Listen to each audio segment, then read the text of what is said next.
Hello, everyone. Welcome. I'm Lisa Mitrakin. That's my lovely assistant, Shelby. And today is going to be magical. I see a lot of people already coming into the live chat. There's some people who are here for the first time. Welcome. It's great to see you. Of course, the star of the show today is my artwork for the movie The Labyrinth. So today I will show you, let's see if the camera actually refocused on me. My camera is terrible at refocusing. I'm just going to say hello to people quickly. Nick is here. Welcome. Abby, David, Heather, Iselina, Ego Brain. Someone else was here earlier. Pat, Wilson, Mishiko, Jana, or Yana. I'm not sure, but it's your first time here. Welcome. La la la la la. Bolma is here, and I see more people are coming in. Thank you for those thumbs up. Abby, Steve, Ellie, Heather, Jennifer. Hello, hello, hello, hello. Let me run some announcements, and then we'll get right to making art and chatting. Today is all about chatting about movies and life in general, because that's the theme. The theme is movies and fantasy. But Anna, Yana is correct. Okay, Yana, welcome. One of my announcements is that I have a new mini book out on Etsy. Somebody will share the link to my Etsy store at some point during the stream. It is called Anatomy of Healing, and it's 6 pages. Let me actually do it this way. I have recently broken my wrist and I've been healing it for the past several months. So it inspired me to create this mini book called Anatomy of Healing, which is all about, surprise, surprise, anatomy and healing. And I figured we are all healing something, whether it's, that's my broken wrist. Whether it's physical or spiritual or emotional, we are all going through some kind of a healing process at some point. So I hope that you find my art healing and inspiring as well. But today, that's up on Etsy. I'm going to post a link to it at some point during the show. Of course, the link to my Etsy store is in the video description, so you can go check it out after the show. That's amazing. Thank you. But today is all about this. It's all about the Labyrinth. I posted my 30-second time lapse of this artwork on TikTok, which is my new favorite platform apparently, is TikTok. And it was completely crazy. People went insane over this mini art poster and they want to see more. I've done several of them already. And it made me think perhaps my YouTube crowd wants to see what I do and how I do it as well. Oh my God, I have to have one. I love the Labyrinth. Well, it's funny you should say that, because actually this line version drawing of it is my free gift to all of you. It's up in my private art club, which is Tom. The link to that is up there. The link to it is in the video description. The link to it is going to show up in a whole bunch of messages in the live chat from Nightbot and from my admins. So if you haven't already joined Tom, it's free to join, it's free to participate. It also has paid courses inside of it, but you are not required to take them. It's just for the more advanced colorists and artists and art students. But it is a free art club, and in it I shared this line drawing with all of you, so you can print it out and practice my technique or practice your own kind of coloring on this. Hey Linda, welcome. I'm still at work, but I thought I'd let you run in the background for these sweet, sweet views. Thank you so much. I really appreciate it. Hello, Michaela. Welcome. So every once in a while, we have to scream out something obnoxious for Linda so that she gets distracted at work. So this isn't a color along. This isn't even a coloring page. I did make a line version of this for you guys so that you can play along with me. But it wasn't ever meant to be a color along or a coloring page. This is just art that I make for myself and for TikTok and for fun. And of course, sometimes I make these as commission pieces.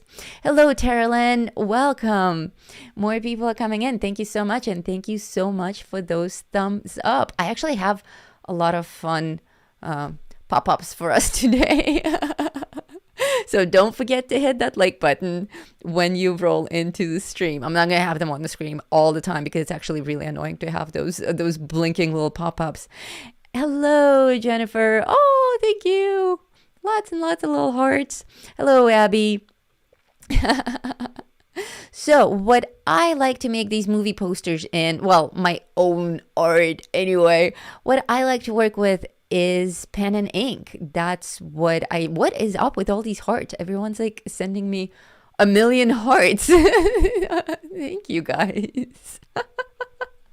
The chat just went completely crazy with love and hearts. I forgot to ask you guys, how is my sound? I was tweaking the sound before the show to make sure that I'm loud enough, but I see that I'm actually in the red. Am I too loud? Is the sound clipping? I am going to adjust it if it's too loud. And I think my it's weird. I think okay, I cleared it. I think one of the chats got stuck on the screen. Everyone loves you and the Labyrinth. Oh, that's why all the hearts. The Labyrinth is one of my all-time favorite movies. Sound is fine. Okay, cool. So if it sounds like it's a little bit too loud, please let me know, because I definitely don't want it to be obnoxious. I see that it's clipping a little bit, so I'm actually going to adjust it just a tad. How's that? Is that still okay? And if it sounds a little raspy, that's not the audio. That's actually me. Oh, okay. I was teaching my private class yesterday. I have an ongoing life course right now on gemstones, and I was teaching a 2-hour class yesterday, and I totally blew my voice at the end of it. Apparently, it never recovered, so I still sound a little raspy. Sorry about that. I'm going to let you guys do all the chatting today because, again, this isn't actually a lesson or a color along or anything like that. This is just behind the scenes of what I do on my own free time, what I do for myself, what I do for pleasure, what I do for my commission art. I love making these mini movie posters. They're not copied from a movie poster or anything like that. I just come up with my own compositions and my own take on a movie. So if you guys have any ideas for other posters that I can make in this style, feel free to blow up the live chat with your thoughts and requests, because I am on the roll with the mini movie posters, but keep it fantasy or horror related. Those are the ones that I'm working in right now. And in fact, we have a poll in the live chat happening. So if you haven't jumped in to participate in that yet, go ahead. Oh, I see 21 people already have. And it's a very simple question. Which do you prefer, fantasy or horror? And it seems that most of you prefer straight up fantasy. The Fifth Element. Oh, that's a good one. I'll definitely do that one.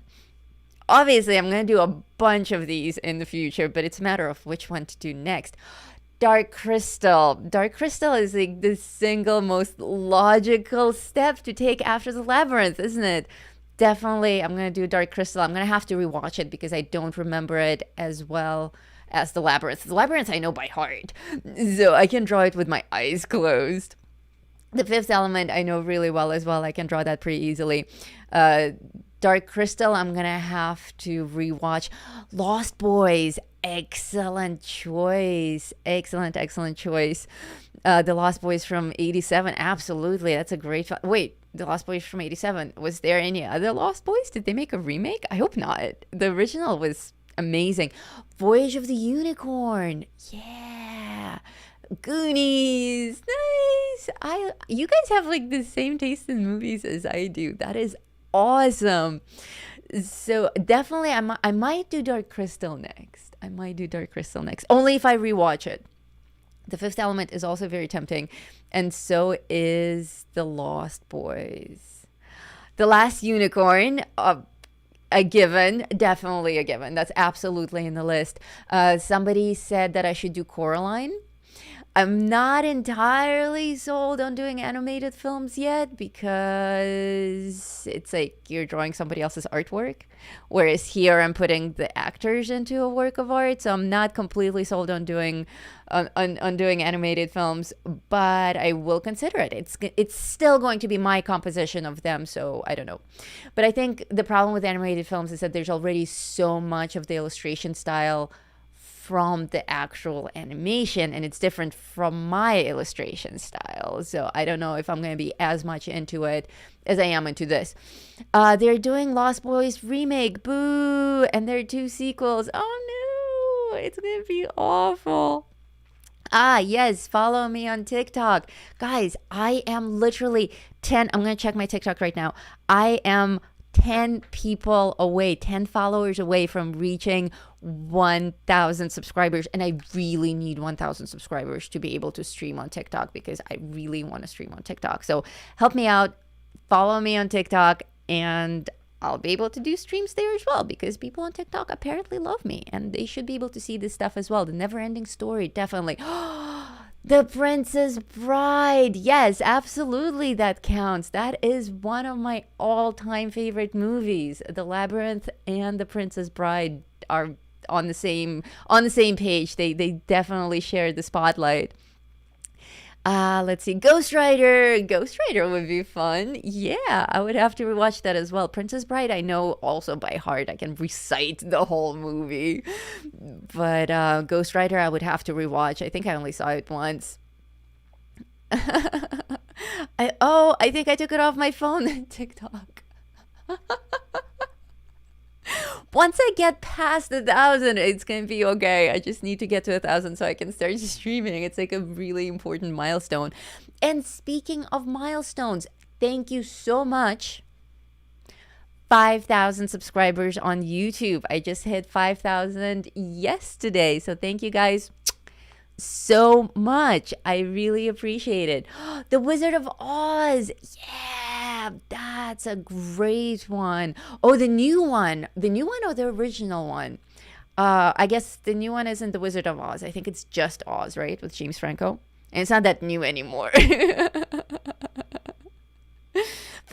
Yay! Thank you. Okay, let me check my TikTok again. I'm like compulsively checking my TikTok account. Okay, only 9 to go, you guys. Let's make it happen on this live show. Old one. Yes, definitely the old Wizard of Oz, the classic. And I see that in the poll, we are still with fantasy in the lead. Most of you guys prefer just straight up fantasy. And it's a trick question because obviously some fantasy films are horror films and some horror films are fantasy films. But we're talking like really obviously fantasy, like The Labyrinth, versus really obviously horror like The Chainsaw Massacre. You know, whichever you prefer. Literally my top 5 movies have been said: Lost Boys, Goonies, Never Ending Story, Practical Magic, and The Princess Bride. Those are all in my list of my favorite movies as well. Keep those coming. This is a lot of fun, you guys. So what I'm doing right now is, obviously you guys don't need to follow my steps exactly because I have my own drawing style, my own art style. You guys can just treat this as a regular coloring page and color it in any style that you want because it is yours to play with. But the way that I like to work, I actually made the original sketch in pencil and then I'm outlining it in my marker pens. I work with these pens a lot. These are Unipin Fineliner drawing pens and they come in 2 sizes, 0.5 and 0.1, which is like needle point. 0.5 is what I'm doing right now. 0.1 is what's happening on the screen at this very second. And what I like to get is a set of 6. I put a link to the exact set that I get on Amazon in the video description. So if you guys want to check out the exact tools that I use, they're very easy to follow, clickable links in the video description for the same exact tools if you want to give it a shot. I know a few of you are getting into drawing and coloring with pen and ink. These pens I stand by 100%. I did last October in these, and it was amazing, and that's when I got hooked on them. I got another set just recently. They come in 3 colors. The set that I get, I think they come in many colors, but the set that I get has black, dark gray, and light gray, and for me that's perfect. And sometimes I do the entire piece in just black and gray and white, of course, but recently I started making these pieces in pen and ink, and then adding my colored pencils over them. Mishiko says, I just registered with TikTok and subscribed. I wouldn't do it for anyone else. Oh my God, thank you so much. Okay, I have just the thing for the occasion. Thank you! do you like it? I made it last night. She has blue hair and everything. More movies coming in. Thank you. Okay, so we have to check TikTok again. 8 left. I only need 8 more people before I hit my milestone. Yay! If you're enjoying the show, please do hit that super chat button and give me a super chat with a sticker or a tip or a donation or something like that, because that is what makes the show run. So thank you guys so much for always taking care of me. I know that we now have an option for you guys hitting the thank you button on even the pre-recorded videos, so it doesn't have to be in the live stream. And I see that a lot of you have left me tips on my pre-recorded videos, so I do see them when they're coming in. Thank you so much. What's the TikTok link? What is the TikTok link? You can also just search for me directly on TikTok. Guess what my name is?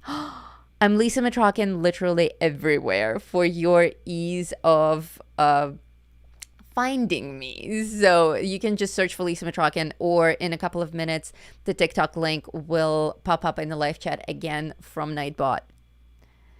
I didn't take it off. I just had to be updated. Oh, okay. Where is my TikTok link? I had it up somewhere here.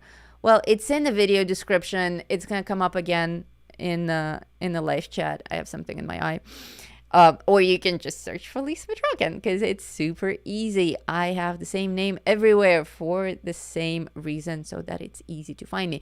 So now I'm just working with black to fill in her hair, and the whole thing took like 6 hours, I think 5 to 6 hours to complete. We're only going to be here for about 2 hours, because I can't talk for longer than that without losing my voice.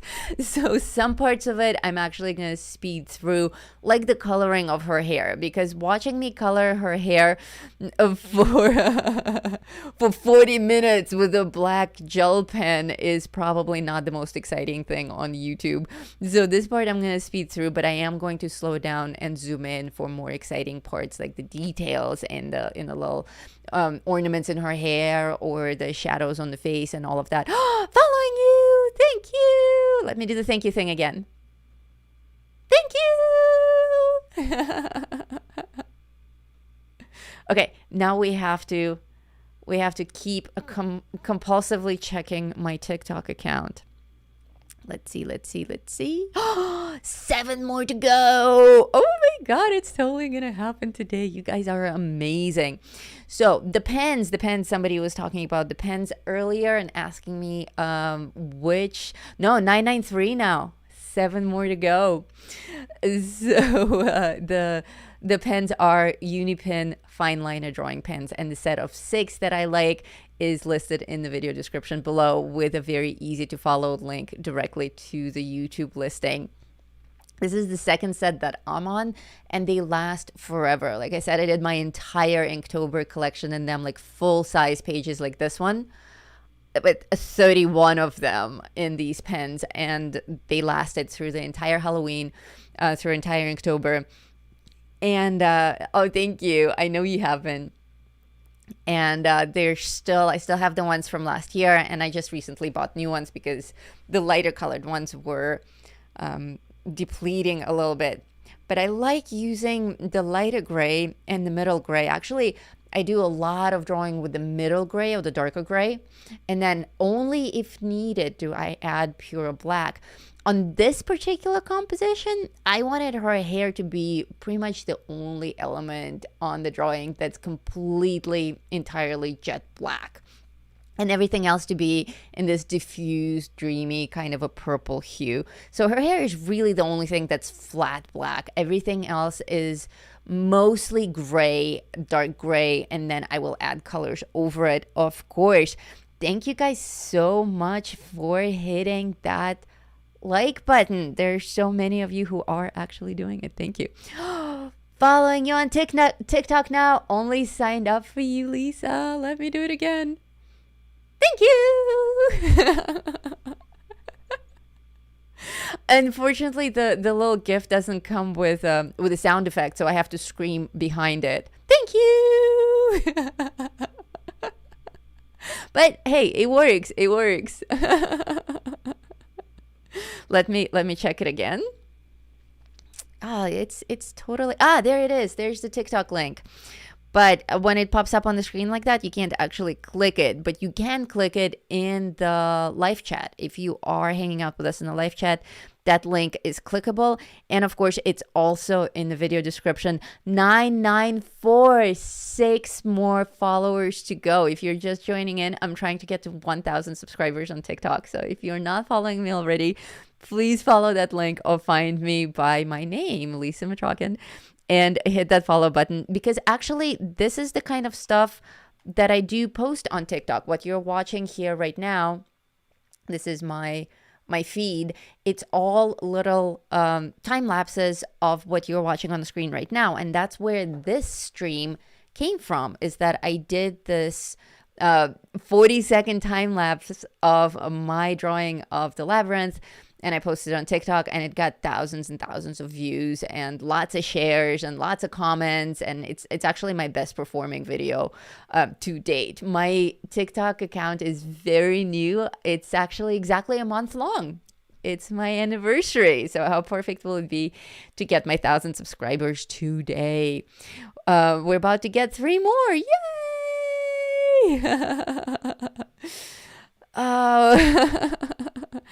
Join Tom. That link is, of course, already on the screen. That's always up there. Tom is my private art club, which is also where you will find this page to play with. It wasn't meant to be a coloring page, but people like it, and I figured since I'm going to show you how I drew it and how I colored it, it would be kind of selfish to just show it without letting you do it on your own, with your own pencils, with your own technique. So it's up there. In Tom, there's a whole album called Gift Pages from Lisa. If you haven't found it yet, you're missing out on dozens and dozens of amazing free art pages. So if you've been in town for a while, they just kind of accumulate after a while. But if you're new, you're going to come into like 50 gift pages that are free for downloads. So don't miss out on that. I have people who join the club, and then like 3 months later they're like, oh my god, there's a free gift page album. Yeah. There's a whole bunch of stuff there that you probably don't know exists. So recently I started making these little orientation videos, and in fact when you join the club first, you will have a little orientation video where I show you which topics to check out, how to navigate Tom, which buttons to use, like how to best take advantage of the space, how to make friends and all that stuff, and of course where to get all the downloads and whatnot. And I think this is totally not focused on my face anymore. Like it's focused on that, but then it doesn't refocus on my face. Oh my god, I hate this camera so much. Is it better now? Am I blurry? I feel like I'm always blurry. I am going to... No, I think I'm okay. I think I'm not blurry anymore. Okay. Hey Lisa, it's Misa. My breakup coloring book is available for certain few from 3.95 on Amazon. Oh my God, that's so cool. Misa has kindly shared with me her amazing new book. I've been waiting for you to give me the thumbs up when it's actually available for purchase. I would like to do a small promo of it, or a coloring of a page of it, or something like that, or just do a little video, explaining what it is. But, you and I, we need to discuss exactly how much of it I can show, or if it needs to be watermarked or copyrighted or anything like that.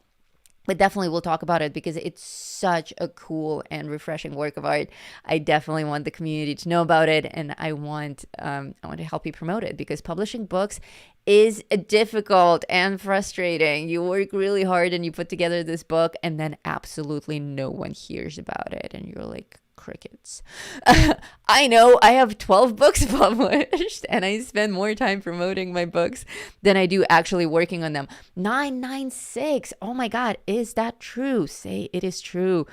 Let's see. 996. You are right. We're almost there. I just need 4 more people, and I'll reach my milestone on TikTok. I'm happy to give you quite a few of the pages for free, only for Tom. Oh, that's so sweet. Thank you so much. It is a very special book, very funny and quirky, and just a delight. It's a very, very different work of art. I don't want to talk a lot about it without actually being able to show anything, but it's going to be a lot of fun. I think the community will really love it. This artwork that I'm showing you right now on the screen, this thing that I'm actually holding in my hand, which took multiple days to create, is actually available on Etsy. The original artwork will never be repeated. Obviously, I have a recording of it, I have a photograph of it, and you guys all have the line art of it. But the handmade, hand-drawn, completed original that I will, of course, sign if anyone purchases it. If not, I tend not to sign my artwork, but if somebody buys it and it has to go to someone, then I sign it for the person, so that they have a signed work of art. Anyway, it's up on Etsy. So if anyone who's watching it wants the original, it's up there. If you want an original for a different movie, I also offer that you commission me an original work of art. So you can talk to me about that on Etsy as well. Thank you so much, Michaela, for the super chat. Let me do the thing. Thank you! Yay! Do you guys like my little sticker? That is so cool. Thank you so much. I really appreciate the super chats. Thank you. I thought you guys would like the sticker. I was playing with little overlays and stickers last night. That's when I made the like button to remind people to hit the like button on the videos. And I was like, I should come up with something adorable, like a super sticker, because you guys send me super stickers, but I can't actually send you one back. So I made the little thank you girl with blue hair. So I think I'm like totally geeking out on overlays. And I think that's TikTok's influence over me, because on TikTok, when you post a video, you can add all these little cute animations and overlays and whatnot. So I am totally into that sort of streaming now. 998. We only need 2 more people to follow me on TikTok for me to get to my amazing milestone. And it's not just something that I came up with because I want 1,000 subscribers. At 1,000 subscribers, I'll be able to stream on TikTok. Right now, the streaming option is closed to me because I'm not big enough. I'm a very, very new TikTok channel with like 9 videos on it. But my videos are doing super great. And I think when I start streaming there, I will be a huge success on TikTok. And that's always good, because as long as I'm successful and I can keep doing what I do and I keep bringing you amazing art.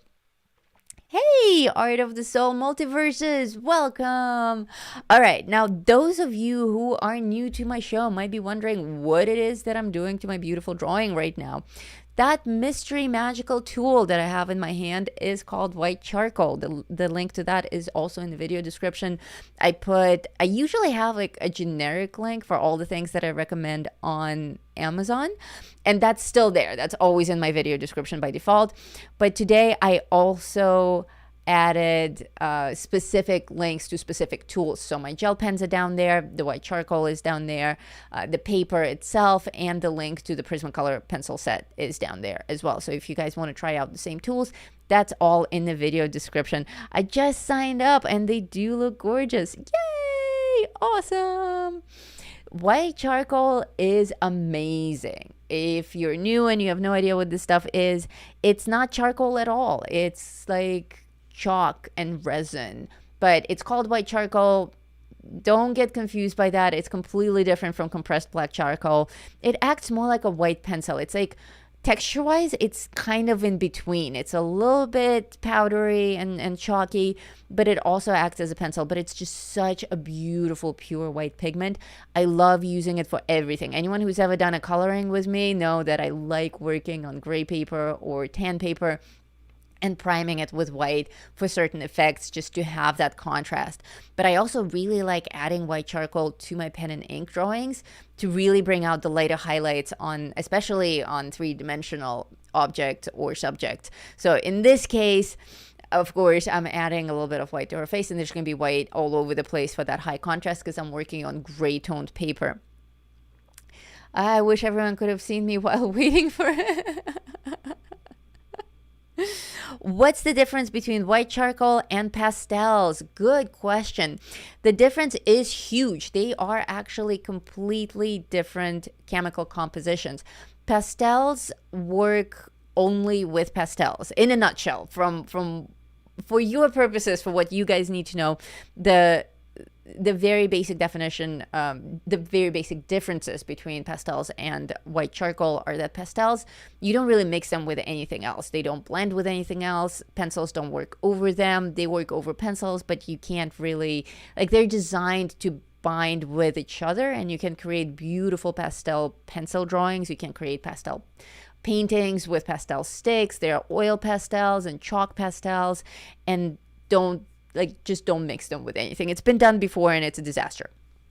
White charcoal is a lot friendlier for mixed media. White charcoal is really designed to work with black charcoal, and a lot of times I do that. If I'm doing a black charcoal classical portrait on gray toned paper, I'll bring in my white charcoal for the lighter highlights. But I've reappropriated white charcoal for my coloring pages and for my pen and ink work as well. It's amazing because you can put pencils over white charcoal, and actually I do that quite a bit. I will often prime something with white charcoal and then add colored pencils over it, and it's as if you're just drawing on white paper or coloring on white paper, but you still have that background of the paper color. And the other way around with pen and ink, you can add your white charcoal over the pen and ink effects to just smooth out that cross-hatching shading, or to add like glitter, glistening stuff. For instance, here we're going to be doing the crystal ball, which many of you are waiting for. And white charcoal is going to come very heavily into play there. And of course, all the little glitter effects on her dress and everything like that. So in my courses, I teach a lot of art courses. If you're a member of my art club, you'll see that there's a whole section on courses, and there are a whole bunch of paid courses that you can sign up for that are like university level teaching material. And there I talk a lot about white charcoal. I have entire sections on explaining what white charcoal is and how to use it. But I use it pretty reliably in everything. And a lot of people who follow me have gotten addicted to white charcoal and now can't live without it. If you're addicted to white charcoal, raise your hand in the live chat. We even have a special emoji for it for my channel members. If you see the cracked white crayon, that's white charcoal, because we lovingly call it crack, as in we're all addicted to it. There it is. People addicted to crack. Thank you. I was just trying to convince my mom of the way of white charcoal, and she asked why not pastel, so I can tell her now. Cool. And she'll make you convert for sure. Hand raised. 999. Oh my god. One more. We need one more subscriber. Let me refresh. Yeah, 999. How cool is that? Indigo with a super chat. Thank you so much. Let me do my thing. Thank you. Apparently, I have to squeal when I post this little super sticker. Indigo Super Sticker is also crazy adorable. You can't see it on the screen, but you can see it in the live chat. It is blue, which is of course my favorite color. Thank you so much. And now I can't make my avatar go away. Got stuck in it.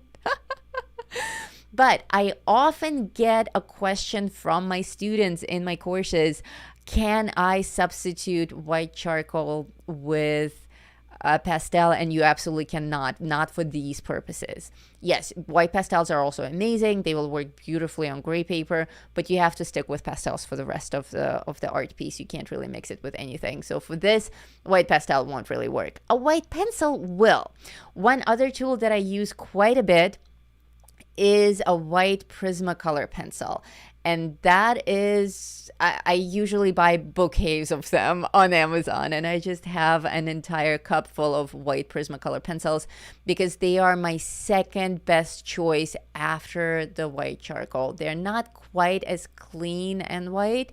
They're good, but they're not as insanely white as white charcoal. The reason I love white charcoal is because I can get that pure white pigment, and nothing else does that aside from like actually white acrylic paint or a white gel pen, which I also use sometimes. But this stuff is just amazing because I can also blend it for that really artistic gradient transition effect like you see on her face right now. White Prismacolor pencils work well, but they don't create as beautiful of a diffused effect. A lot of times I will use a white Prismacolor pencil to go over something at the very end. For instance, right now I'm teaching a class on crystals and on gemstones. Sorry, crystals is a separate course. Right now I'm teaching a course on gemstones, and my students are learning about how to add little highlights and reflections on a gemstone that they've already completed coloring. Something in all caps for me. Lisa, I'd love to see more realistic pictures. You do them so beautifully. Oh, thank you. Like my hyper realistic stuff, like I did with the tiger and the portrait of Hermione. That would be that. I'm happy to share that with you. I love doing realistic art, and if you guys are interested in seeing that, I'm certainly happy to share it with you. I used my Prismacolor for the first time today. I can see why people love them. Very expensive here in the UK. I heard that Prismacolors are so expensive in the UK and also in Australia. They're not exactly cheap here in the States either, but they're totally worth it. I got my 150 Prismacolor set 3 years ago, and I went through a lot of the pencils that were reduced to something, so I replaced those just as individual buys.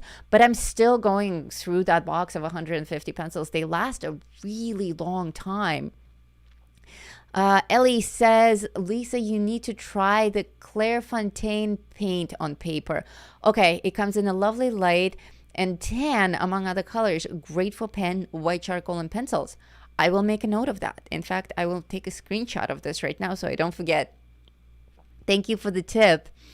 Of course. Okay, did I get my last follower yet? No, I need one more person to follow me on TikTok to get my 1,000 followers, because at 1,000 followers I can stream, and that's always exciting. I still haven't figured out the mechanics of how to stream on TikTok. Obviously, you point your camera and you talk, but like, do I just hold my phone over what I'm coloring? Do I set it up with like a holder, or can I pre-record it and then talk over it? I'm not entirely sure. I've seen a couple of streams on TikTok, and I wasn't able to tell if they were pre-recorded or live, but they look like a lot of fun. They also have a live chat going like we do here. The only downfall is, of course, it's a tiny screen, and you know me, I don't really like tiny screens. I'll make tech hold your camera. Really? Oh, let me check. Let me see. Did it happen? Oh my God, it did. We did it, gang. 1,000 followers. Thank you so much. Let me do my thing. Yay! Thank you, guys. It means so much to me. Now I can stream. And of course, you will all be invited to my TikTok streams. But I don't know. I may actually. Thank you. Oh, everyone is celebrating for me. That's so cool. I should have the confetti overlay as well. Thank you guys. Thank you. That's so cool. 2 milestones in 1 week. My 5,000K on YouTube and my first 1,000 on TikTok after just a month. That's really cool. And certainly a better achievement than YouTube. I've had my YouTube account for like 3 years. Yes, just like when your YouTube account went to 1,000. You remember that. That was a really big deal. That was during a live stream as well. I think I was doing fairies. And we just had so many new people, so many new subscribers on the channel, and we got to 1,000. It was a really huge deal. Unfortunately, I missed 5K. I just looked at it yesterday and I was like, I reached 5K. So it didn't happen live on the show, but it happened very quickly. Yes, the one with the wings. That was for February. That was a fun stream when I made wings for everyone. I think you were. Yeah, fairies. All right, gang. Well, thank you so much. Don't be strangers. Do actually check out what I post on TikTok. Thank you for helping me out. But, you know, do also enjoy what I offer there, because like, this is fun. You know, the multi-hour detailed drawing of something. But sometimes it's also fun to see something in 30 seconds, you know, because we all have so much that we're doing every day. And one of the things that I actually like about TikTok is how quickly you can take in a whole bunch of interesting stuff.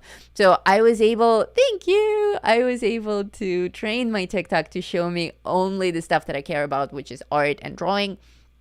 So when I scroll through like my suggested feed, that's all I see. And it's great that I can just watch 30-second or 60-second videos to get an idea of who's out there and what they're doing. If I were trying to follow each one of those people on YouTube and watch their full tutorials, I would run out of time. Like, I think I follow 5 or 6 people on YouTube, and that's it. On TikTok, there are thousands of people whose talent you can take in so quickly. And that's what I really like. Hey, Yasmin, welcome. I wasn't able to ditch work before. Well, there's plenty of time. We're just getting started. We had a very exciting moment where I just reached my 1,000 subscribers on TikTok. So we were just celebrating. That's probably why you heard me squealing when you just came in. Definitely recommend some TikTok accounts. Yeah, there's some really talented people there.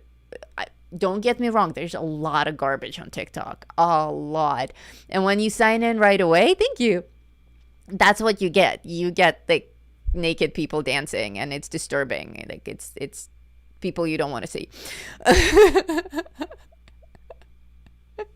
So you get out of it really quickly by telling TikTok what you want to see. You can select like art or pets or movies as your interest, and then TikTok will actually recommend you those videos. And the more you scroll and actually hit the heart button on the videos, if you actually like them, then TikTok will understand that that's the type of content that you like, and they will show you more of that. I was able to train my TikTok in 2 days, and now I don't get any garbage recommendations at all. It's just all art, and it's all amazing art.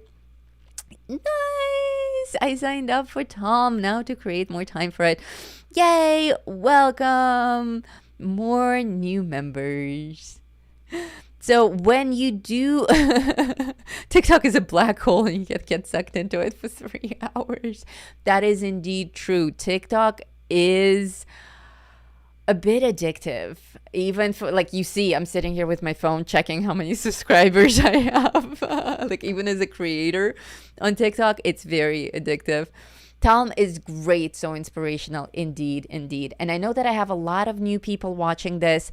I see a lot of new names in the live chat. I see a lot of new subscriptions coming in and new likes. So when you sign up for Tom, my art club, you do need to be approved. So either myself or one of my admins will approve you, and then you will get an email notification that you've been approved. So you do have to follow through with that and sign up again. You don't just automatically get in. But everyone gets in. There are like 3 people on the planet who are not allowed in Talm because they're creepy. But but everyone gets in. The only thing is when you ask to come in, you will be asked 3 questions. And the questions are all art related, like what brings you to Talm, or like how did you hear about Talm, or do you like to draw, do you like to color, things like that. And you can't answer those wrong. It's not that if you don't remember where you got Talm from, you won't get in. It's just for me to get an idea of where traffic is coming from and also who is coming in. And the reason that I do scan people is because I want Talm to remain an art club, not just a social media platform. For instance, when I ran a group on Facebook, I had like 3,000 people, but a lot of them were people who weren't even colorists or artists. They're just people who are like my neighbors down the street who think that they have to follow me because that's what you do on social media. And they actually make it worse because I think that I have 3,000 active members and they're not. They're like my ex-boyfriends from high school or my neighbors down the street. And it's like, you don't really need to be in my art club. Like, you know me, you have my contact. You don't need to be in my art club. But in Talm, I weed out the neighbors and I let in only creative people, and that way our art club stays an art club and it stays on topic, and we all talk about things that help us grow artistically. And it is a super positive place. We're family. We are an artistic, supportive family. All right, now I'm actually starting with some color now. Usually on little mini art posters like this, the way that I make them is I will make the entire thing in pen and ink in grayscale, and then I will add my colors. And that's actually what I did on Pan's Labyrinth. That's another video that I have on TikTok. But not on this one. On this one, I'm just kind of going along with different characters. Like, I did a little bit of work with pen and ink, and I'm already bringing in my color just because that's how I felt like doing it. If I was teaching it, I would teach it more systematically. But this is an honest to God behind the scenes, what I recorded as me just working for myself, by myself. So I thought that would be interesting for you guys to see my decision making and how I really jump around the page and make my decisions on the spot. I teach a lot more organized approaches to art than what I do myself. Art teachers are hypocrites that way. We teach you guys rules, but then we break all those rules ourselves. Although I do always tell my students that it's okay to break rules as long as you break them in creative ways. Let's see. Who else is down here? Okay. Thank you, guys. Talm literally is a family. Very, very true. We are. In fact, a lot of my members call it the Talmily. And we're 900 people. We hit 900 this morning. It's all about milestones, which is a good size club. Usually there are about 50 people online during the day. Some people check in once a week. Some people are always there. It's your space. You guys, you make it what you want. Watch the orientation videos when you join and see what you want Talm to be for you. It's not Facebook. It's not any kind of social media. It's a club for cool people, and you participate when you want to participate in what you want to participate. If you want to just grab the free coloring pages and not talk to anyone, go for it.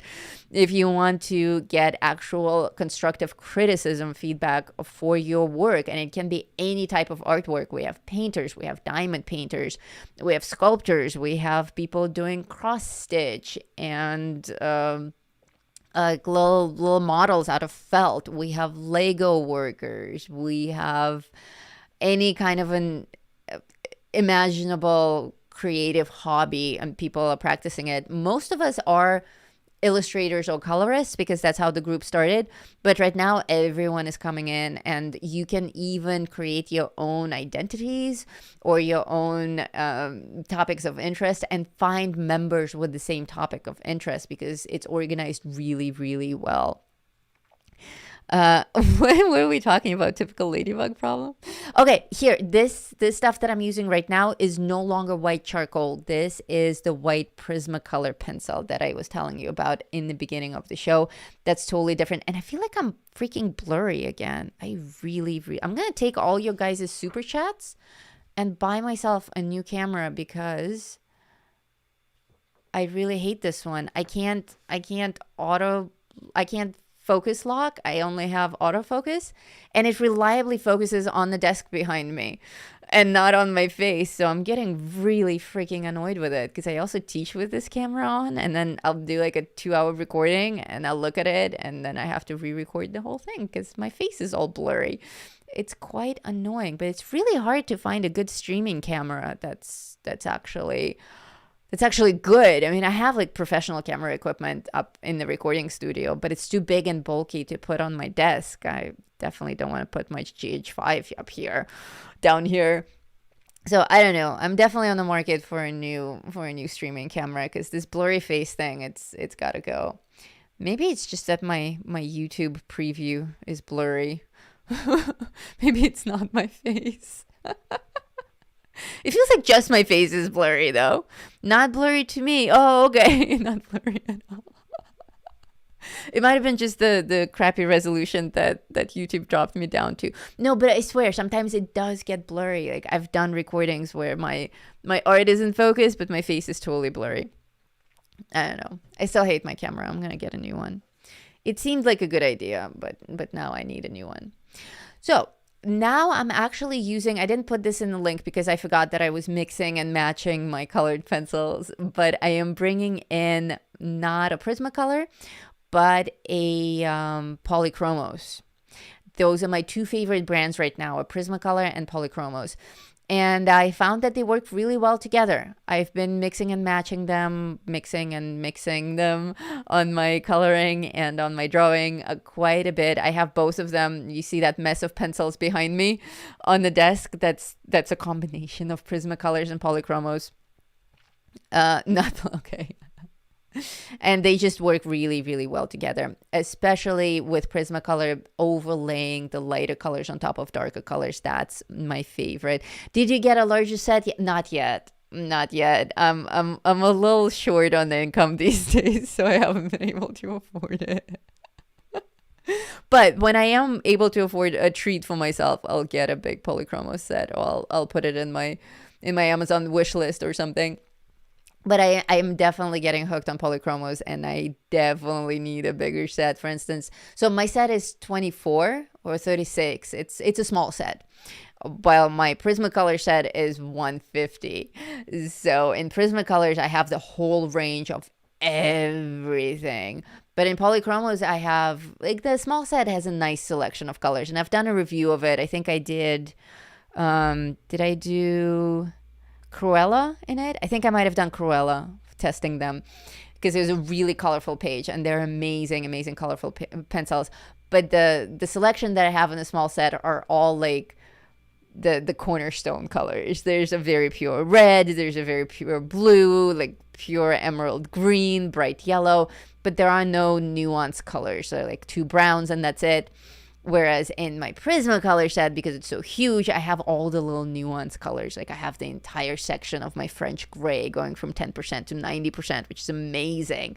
So if Polychromos large set has that, then I'm definitely I'll put it on my wish list. What happened to Black Widow? I am still a fan. And I still use Black Widows a lot for portraits. In fact, I prefer Black Widows over Prismacolors for portraits. Even though I did the Armani portrait in Prismacolor, I think it would have come out better if I did it in Black Widow. I teach my skin tone mastery class in Black Widow pencils, but that is the extent of it now. I'm kind of over them. I hope Albert isn't watching this, but for what I'm doing right now, I'm an artist, and my art shifts. It's like a tide. So right now I'm really into this very, very color specific, very mood specific movie poster art, and I need to be able to find the exact pencil that I need for this specific effect. And the Black Widows, while they are amazing pencils and I love the quality and I love most of the colors, they're just so badly organized that you can't find the colors that you need quickly, and not badly in terms of, they're poorly organized. They're meant to be quirky sets. They're meant to be unusual and different, but I kind of feel like they're too limited for this particular art form that I'm working with right now, but very, very perfect for skin tones. Have you tried Castle Arts? Yes, I have. In fact, if you go after the show, if you go and look back at my videos on my YouTube channel, there should be still a Castle Arts review somewhere up there. I don't remember what I did in Castle Arts. I think I did a steampunk coloring page in Castle Arts, and I did a review of the big set. Somebody sent me the huge Castle Arts set, and I did a review of it a couple of months ago. You shouldn't have to scroll too much on YouTube to find it, or you can just search by Castle Arts and you'll find it. And I really like them. I really like Castle Arts. I find them to be a little bit pale. So some of the effects that I want for high contrast or high saturation, I can't really get with Castle Arts. I do like them. They're not my absolute favorites. I feel like the colors are a little bit watered down, but they do look beautiful in the set altogether. Oh my God, I can't believe you're over Black Widow. You got me into them. They are still great. They're still great. Don't get me wrong. And like I said, for skin tones, they're amazing. And the two skin tone sets, the light skin tone and the dark skin tone from Black Widows, is still my favorite. Still my favorite. And of course, the quality of the pencils, I love blending with them. But it's just that I need more. I need more space. I need more selection. And especially as I'm teaching stuff, I want to be able to find colors that people can match easier than Black Widow pencils. I think that was the breaking point, is when I started teaching courses on very specific things like gemstones, like hair, like metals. And it's like, get the so-and-so obscure set and find the so-and-so obscure color in it. It's just too difficult for everyone to calibrate to the same color. So that's why I'm personally leaning away from them for most of my stuff these days. But except for skin tones, but I still highly recommend them. I would definitely not say that they're somehow inadequate or they're not good. They're still excellent quality. I will still promote them. I will still recommend them. But personally, just for the projects that I'm working with, they're not enough anymore. Black Widows are my second set of pencils, the basic sets, and now I have all the sets. I also have all the sets. I have multiple versions of all the sets, and I still use them quite a bit. They're not bad. No, they're not bad. Castle Arts Gold are really nice. Yes, Castle Arts Gold are really nice. Castle Arts also has like amazing metallics in it. I think that's what I remember from my review of Castle Art the most, is how impressed I was with their metallics. I usually hate metallic pencils, or at least they're a letdown in most sets. Like, you get this beautiful golden pencil and it's not even golden at all. It's like this dirty mustard color. I think we've all had that experience when you pull out a beautiful gold pencil and it's just like mustard. Dirty, dusty mustard. But not in Castle Arts. They have amazing metallics of different colors. Like, there's pink metallic and blue metallic and green metallic. They're just delicious. Where are your glasses? Oh, my glasses are in another room. I don't always have to wear them, and since I'm not reading right now, I'm actually okay without them. I was able to increase the font on my chat so I can see it easier. But if you would like to see me in glasses, I can go and get them. Oh, and Polly's. Yeah, Polly's. I love Polly's. I love Polly's so much. Here's another thing. I'm a Polychromos, Luminance, and Pablo Girl, my top 3. Yeah, Luminance is also something that I haven't tried yet, but that comes highly recommended in my community. So that's another thing that I'm going to put on my wish list. I am looking at our poll right now, and fantasy is still in the lead, hugely in the lead. 84% fantasy, 16% horror. Looks like I'll be doing more fantasy drawings than horror drawings. I don't know this brand. Does anyone else know it? I've never heard of it. In fact, I don't know it so badly that I don't even know how to pronounce it. So I'm not going to. I have the 120 Faber-Castell. Oh my God. Oh, so much jelly. I need my 120 Faber-Castells, but I'm not broke. Oh my God. What do you have? I have 120 set of castles. That's what I have as well. Not the new oil base. These original turned me off of them. If you ever get the chance to get them, do it. They're amazing. Yeah, I have them. They are amazing. Absolutely amazing. Horror, horror, horror. Okay, we'll have some horror in there as well. Or like, dark fantasy. The other thing that I did on TikTok is this.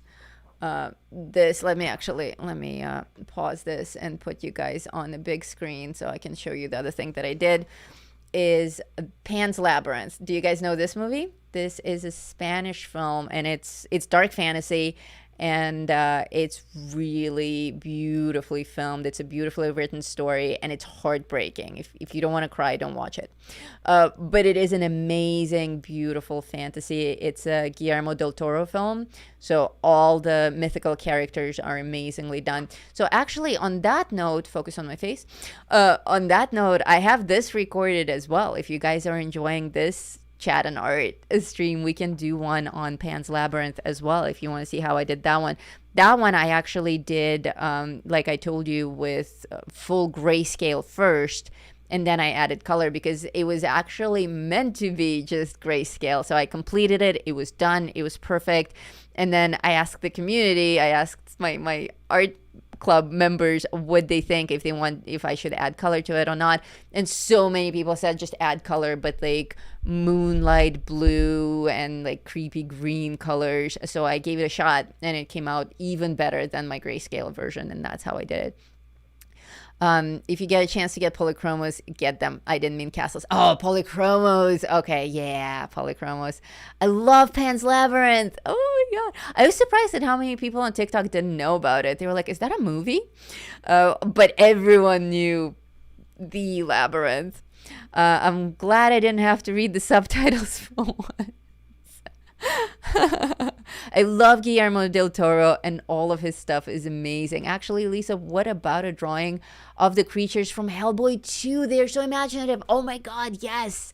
Absolutely. That's all Guillermo del Toro imagination there as well. That's right up my alley in terms of what I like to watch and draw. And it's kind of like these heavily costumed creatures. They're borderline of, what we were talking about in the beginning of the show, like, should I do animated films or not? But I think like costumed or CGI'd characters are completely different because they're real. They're like actually filmed, not drawn.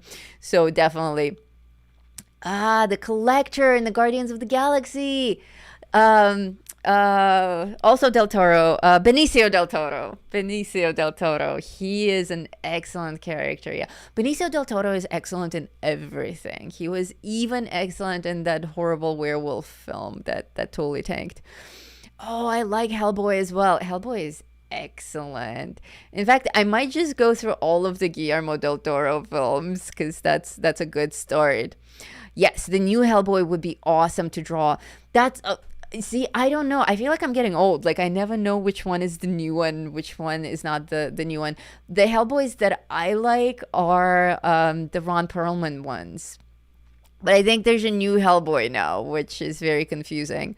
And I don't even know if it's still Guillermo del Toro, if it's a different director, different creator. It's also confusing. Every time I think I'm on Clooney. Clooney? Really? Oh my God, that's weird. That's just weird. Okay, so right now I'm working with the lightest pen, and that's the 0.1 thickness. You can see that it's barely visible on the surface of the page. I do a lot of my drawing this way, where I'm just freehanding with the light gel pen on ink pen on paper, and then I add my pencils over it. I don't even know why I do it. It would still look really cool if I just started with pencils. But part of it is just that it's therapeutic. I really like working with pens. I love working with ballpoint pens, just like basic ballpoint pens. The cheaper, the better. And these new drawing pens, these gel pens, they're not really gel pens. They're like tiny felt pens is what they are. Very, very tiny, very delicate. And I like that they come in 3 different colors, the light gray, the dark gray, and the black. I thought he was Hellboy. Oh, have you ever drawn anything from Maleficent? No, I have not. Maleficent would be excellent for this. You guys are giving me a lot of really good idea.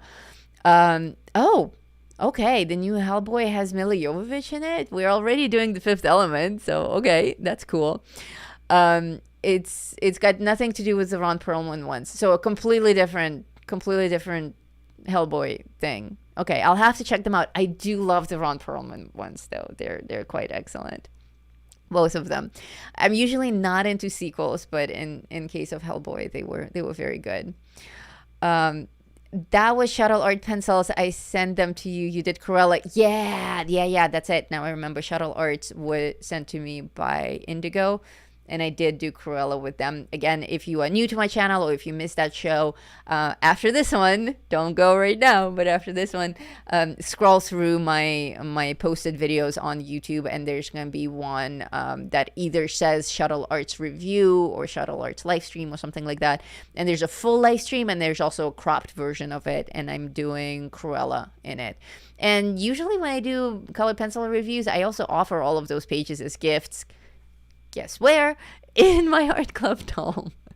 So that will always be in the video description. If the coloring comes with a free coloring page, I will say so in the video description with a link, so you can go and grab that. Let's see. Ron Perlman is Hellboy in 2 originals, but it's David Harbour in the latest one.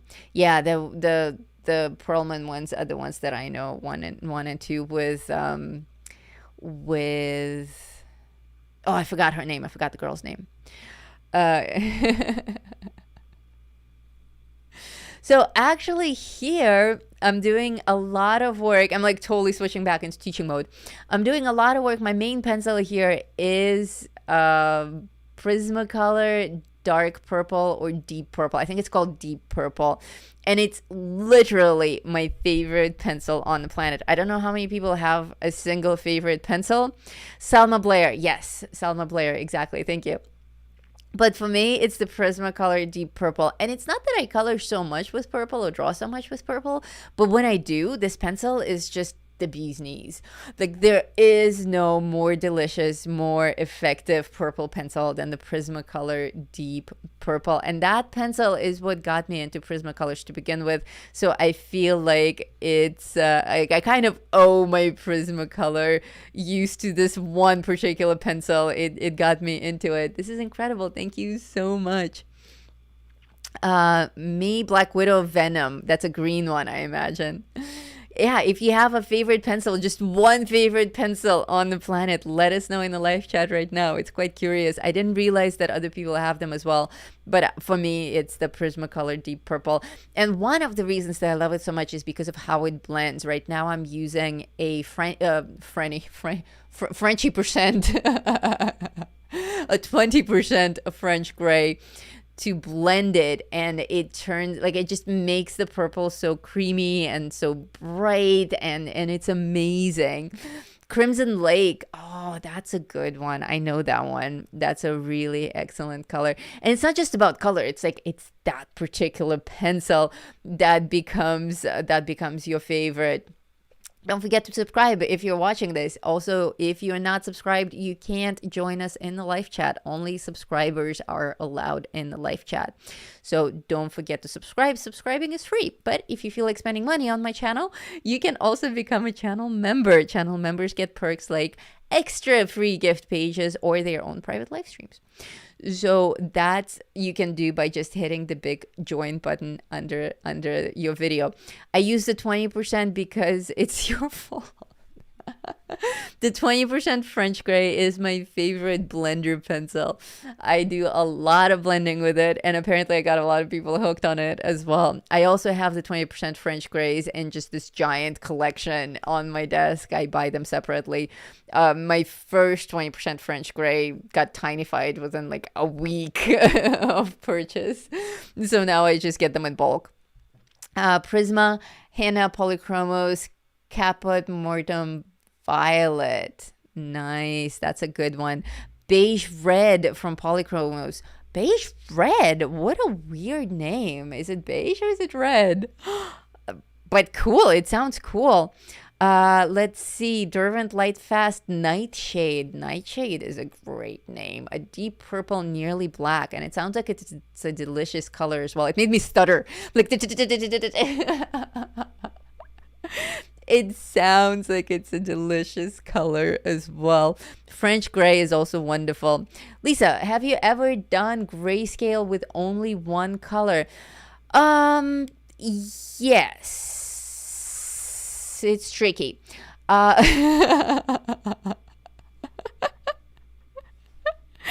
a trick question. I've done grayscale that actually ranges from black through gray to white, but I usually bring in multiple types of gray to create that. Obviously, if I make them into coloring pages, then what you print is a single color grayscale.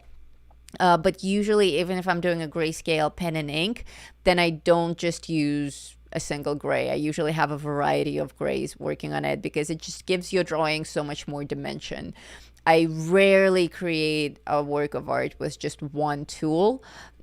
Even if it looks monochromatic, it's usually multiple tools to create that effect, unless it's a really harsh, just black outlines line art. In that case, it's a single tool. But anything that has any kind of a gradient transition, I will usually actually use multiple tools to create that.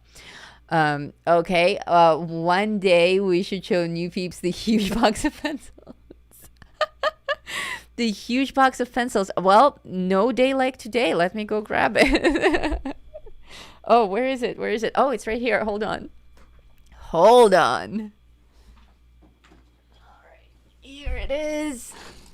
I just totally ran over my foot with my rolling chair. There it is. I can barely lift it. This box is full of art pencils. I'm not going to open it because it's really loud and I can't tilt it to show you. But that's it. That's my box of pencils. But what's inside the box is the interesting part. What's inside the box is just a whole bunch of brands all mixed together like a giant pencil salad. And it makes a lot of people very mad because they're not organized nicely. But I also have quite a few nice and pretty pencil boxes that are organized nicely on my shelf. Oh my god! Thank you so much for the super chat with the little super stickers. So let me do my thing. Thank you! Yay! I really appreciate it, you guys. Thank you. Oh, look, you can see my shoulders behind her. Now I have many arms. Was she animated? Yes. Yes, she was. Oh my god, my toe really hurts now. I like totally ran over my big toe with my chair. And it's really sad because this is a toenail that I destroyed back in January by dropping something heavy on it, and the whole toenail came off, and the new baby toenail was just growing in, but I think I killed it again. Oh my god. There's no hope for me. I should just wear steel-toed boots all the time, even when I'm at home. It's just I never have toenails. Oh my god, that's so cute. Well, thank you so much for the super chat. Maybe I can afford some new toenails now. Yes, Shelby moved. Shelby is now behind me. You can see her little face there. She's usually in the beanbag, but she's been really, really into stealing Foxtail's pillow these days. It's so funny. It's not funny, but I'm cracking up. Oh, my toes. Oh my god. I have Oh my God. I have like goat feet at this point. I have such adorable toes too. It's just that I can't keep my toenails on. I just can't. It's always the big ones. I've lost my big toenails so many times, but this last time it's really having a hard time growing back. I think I might have exhausted all the 9 lives that each of my toenails had. Thankfully, I just wear closed shoes these days anyway. Just wear my riding shoes. So it's okay. Well, it's not excruciating, so I don't think this time it will come off. I think it will just be bruised. I miss my toe already. What were we talking about before I injured myself again live on the show? When people are talking about no more injuries, I recently broke my wrist riding my one-wheel skateboard. And my wrist has since recovered. But it's been broken for, well, it was broken. And then it was in a cast. And then it was in a brace. And then I had to go to PT and do all the exercises. And it really hurt. But now it's okay. It's almost completely back to normal. In fact, most days I forget that it was broken. It was not my drawing wrist. So don't freak out. No damage was done to my actual artistic career. Back with Prismacolor weights. You guys can see now why I love this stuff so much, because I can add the little white highlights over everything, even if it's already colored. Oh, one of these days someone needs to come down and say hi. Yes, absolutely. Oh my God, you guys are all laughing at my injuries. My girls wondered how you hurt your wrist, and they want you to get better soon. Thank you so much. Thank you so much. I was riding my one wheel. Do you guys know what a one wheel is? I would bring it here, but I think I'm gonna hurt myself again if I move. A one wheel is like a motorized skateboard, but it literally has one wheel, like a hoverboard from Back to the Future. It's very much inspired by the hoverboards in Back to the Future. And it's just like this one wheel, and it has a board, like a balance board on either side, and you just ride it down the street like a skateboard. And they go really fast. You can go 20 miles an hour.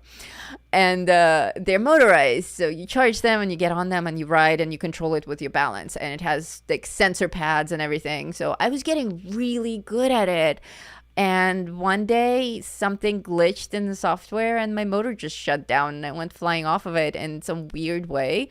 And I have no idea how I hit the ground, but I like crushed my phone in my wrist, and it's actually shorter and all deformed, and my wrist is all weird and misshapen now because I didn't end up getting surgery for it. I just put it in a cast. I'm like a crooked cherry tree now. It's quite hilarious. But yeah, that's how I broke my wrist, is by having a really weird one wheel accident. But no one can tell me like if it broke across or if it broke because I fell on it. It happened so quickly. I just knew that I was flying through the air and then I was on the ground and it really hurt. So I don't even know the angle that I heard it from. But it was a radial fracture. And I have some really cool x-rays to go with it. So those might make it up onto my wall one of these days. Oh, you know what I haven't put up on the screen lately is my little like button. So if you are watching the show and you're enjoying chatting with us in the live chat, if you're enjoying watching my art on the screen, please don't forget to give me the thumbs up so that I know that you like my content. Let's see. Are you still riding it? No, I'm not. I stopped riding it. I got a bike instead. I got a mountain bike. And I'm riding that. I have a difficult time trusting it after that because it wasn't anything that I did wrong. It was just a weird software for it. And that freaks me out. Like, if I can't trust my horse, I'm not gonna ride it. And it's a shame. I was having a lot of fun on it.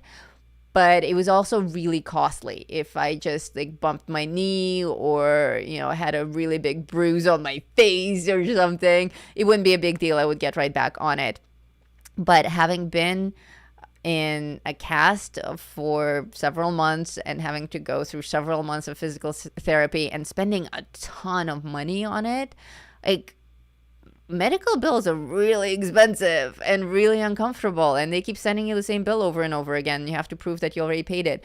So the whole experience was just horrific with the healing, and I don't like, all of a sudden it's way too costly. I'm like, if that happens again, like, it's totally not worth the joy of the ride. It's not that exhilarating. It's a skateboard with a motor. So unfortunately, I don't ride it anymore. I'm not afraid of it. I just don't trust it. But I do trust my mountain bike because it doesn't have any software in it. It's completely analog, and that's how I always roll. I'm 100% analog. Where there's a blame, there's a claim. You should try and get compensation from the company. I thought about it. It's really not worth it. It's actually, it's quite a known issue. A lot of people have, if you go on forums for the one wheel community, a lot of people have suffered from similar injuries, worse injuries, way worse than that, for the same reason. There's actually an entire Facebook group called the One Wheel Crash Group. Oh man, if you want to see some messed up people, go there. You'll see all sorts of fractures and dislocated spines and necks and busted kneecaps. It's gruesome. But my injury is minor compared to that, and it's like a $6,000 injury, plus, my insurance covered most of it. So for me, I paid like $1,000 out of pocket for it, plus the all the aftercare. And anything lawsuit related is going to cost a lot more in time and money than that, so it's just not worth it. And I'm not a lawsuit kind of a gal. I got my experience out of it, and I'm happy. I don't feel like I need to blame the one wheel company for it. Like, shit happens. It's okay. I'm a big girl. I can fall off my board and recover both physically and emotionally. What's the white needle stuff, please? This stuff is really cool. Let me grab it. I actually have it behind me.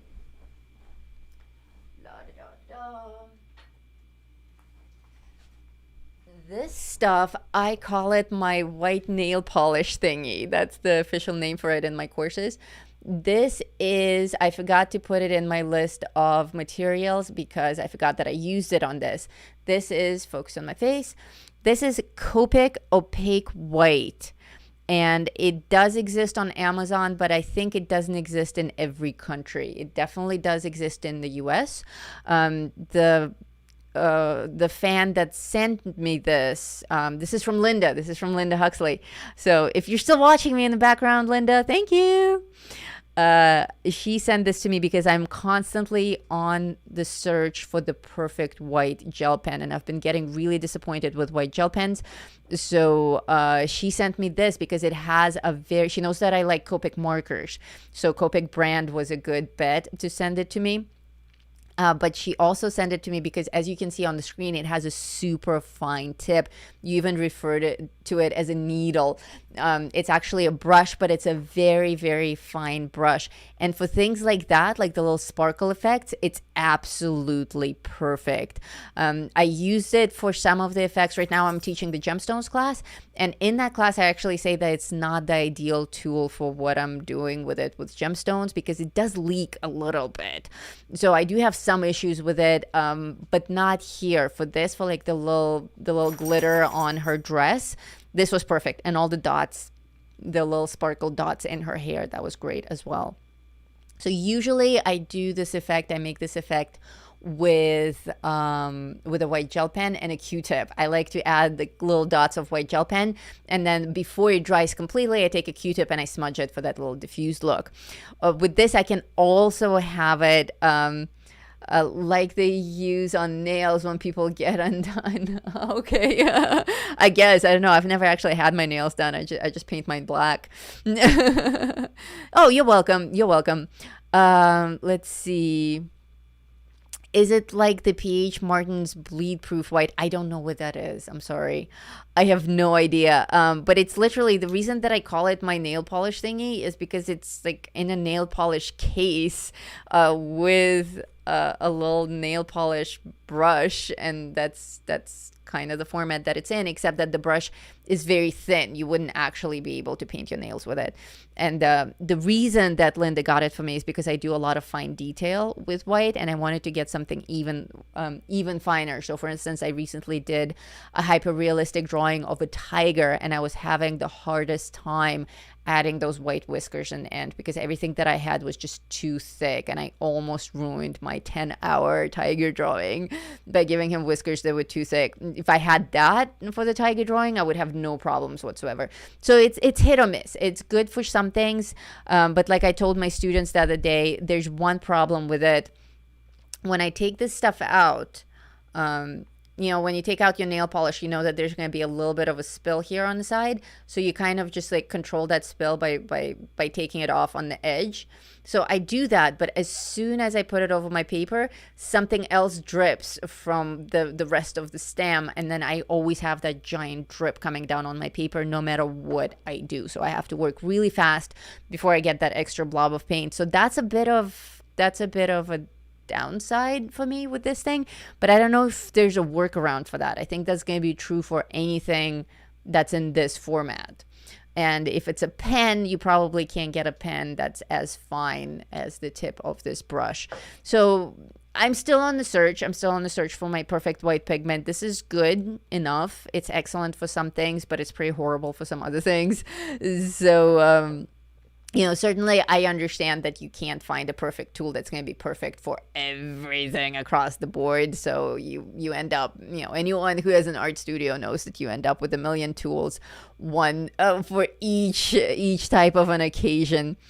I thought it was a ball of whiteout. Yeah, it's very similar. It's very similar to whiteout. In the format, that's another thing. It's like nail polish or whiteout. Hello, Sleepy Cat. Welcome to the show. Let us know if you have any questions. We're having a great time here talking about white pigments and white highlights and movies in general, and also really horrific injuries. So that's that. And as you notice, one of the things that's happening here on the screen is that I'm using the same pencils all over. I tend to have very minimal and very limited color palettes for my art pieces because that's just the way that I am. That's what I find attractive. So notice that I'm not just coloring every individual element with a different color because that's tempting and I have all those colors sitting next to me. No, I've already decided on the general look and feel of my piece, and I'm following the same formula on everything. I'm only using maybe 4 pencils on this whole thing. I have my deep purple from Prismacolor. I have some kind of a light sepia brown from Polychromos, my 20% French gray from Prismacolor, and my Prismacolor white, and that's it. And I think there's one other kind of a lilac that I used on the actual Labyrinth design on in the background, but that is it. Oh, yes, and the original art piece that you're watching on the screen right now is actually in my Etsy shop. So if you like original art and you want something that no one else on the planet has, then go check out my Etsy store. There's a lot of original art there, including this piece that you're watching right now. Of course, that link is only clickable in the live chat. You can click it on your YouTube screen, but the link to my Etsy store, the general link to my Etsy store, is in the video description. It's in all of my video descriptions. So if you haven't been there yet, go check it out. So that's not Parma Violet. The lighter violet, no, it's not. The lighter violet might be Parma Violet, but the dark purple, it's actually called Deep Purple. I think it's 931. PC 931. I rarely know color names, so it's a miracle that I know this one. If an alien landed in your garden and you could only show it one film and play it one song, what would it be? Anyone else got any thoughts? What an excellent question. Let's see. If you could only play it one film and play it one song, what would it be? I think I would show them this film. I think I would go with The Labyrinth, and I think I would go with David Bowie's, oh my God, Foxtail is here. You remind me of the babe. You remind me of the babe with the power. Foxtail is here. Foxtail, do you want to say hello to the people on the internet? Come here, buddy. Come here, honey. Oh, this is my boy Foxtail. He's very, very hard to see. Foxtail, come on, say hello. Let me make this big. No? Foxtail says no. Come here, buddy. Come on. Come on, say hello. Oh, there he is. There he is. There's my boy. Okay, that's Shelby. You guys all know Shelby. Foxtail's always invisible. All right, they look like they're asking to go out. I'll be right back. All right, everybody out. Everybody out. Go, go, go.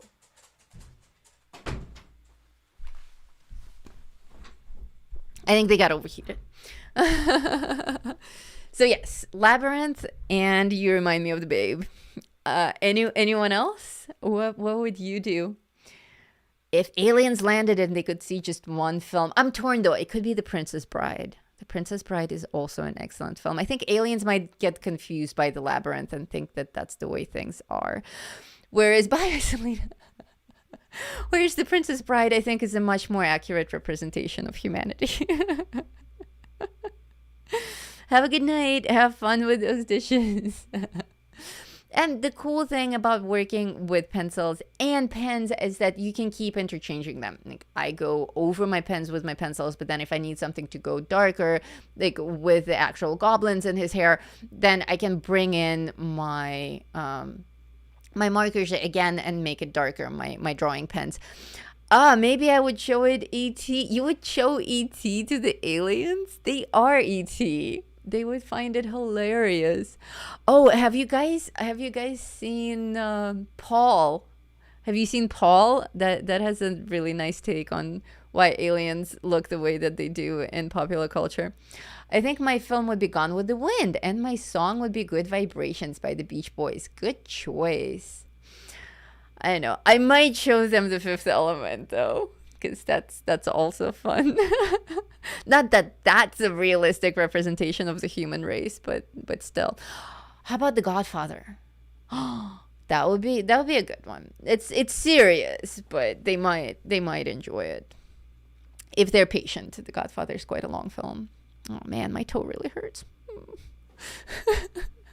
My tiny toe. I don't want to start growing my toe all over again. And that maybe for a song, I'm Blue, that gives you an alien vibes. Predator. Princess Bride is awesome. Nice. Yes, for sure. Dread Pirate Roberts. Oh, speaking of TikTok, how am I doing? I reached my 1,000 subscribers thanks to you guys. I'm still exactly at 1,000. So if you're enjoying the show right now, if you don't already follow me on TikTok, here's the link. And of course, you can just find me on TikTok as Lisa Mitrokin. I'm Lisa Mitrokin everywhere. Because 1,000 is good, but 1,000 is really scary. If someone unfollows me, I will immediately lose the 1K mark, and then I won't be able to stream anymore. So let's get it beyond 1,000 just so that I have a safety net. The Avengers. No, because then they'll have to watch all of the Avengers, and there are like 16 of them. There's no way. Corpse Bride. Corpse Bride is excellent. Lost Boys. I still believe in the Lost Boys. Awesome.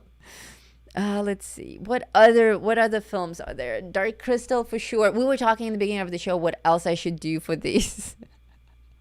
What else I should do for these movie posters, if there are any other movies. Oh my god, we're finally on to the Crystal. I hope Bulma is still with us, because she's been waiting for the Crystal effect. She is the Beetlejuice. Yes, Beetlejuice is an excellent film, and it's a poster that I absolutely must make. It's another one that I know by heart, and oh my god, yes, I can't believe I didn't think about Beetlejuice. Where would I be without you guys? All right, so the Crystal. A lot of you have been waiting for the Crystal, Bulma especially. I'm bringing in some new colors here for the Crystal, but they're still all in the same realm. So working on gray paper. This is the one thing that I'm actually going to lecture through, because so many of you wanted the Crystal effect. So I already had the round circle drawn out, and I had a little bit, like a few marks of where the highlights will go.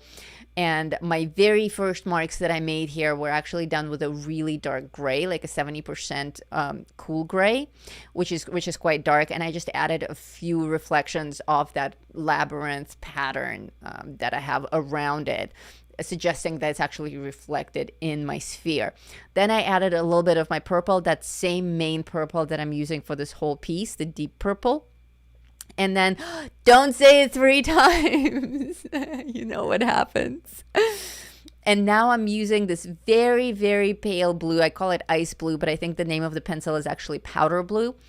And I'm using it as a blender to create that very soft, very diffused look, always going back and forth. If I need to add more purple, I add a little bit more purple. If I need to diffuse it again with the blue, then I do so. But notice that the blue isn't like jump out of the page blue. It's not so bright that it's obviously blue. This is a very specific pencil that's safe to use. And this brings us back to the topic of why no more Black Widows. But because you don't have a pencil like that in Black Widows.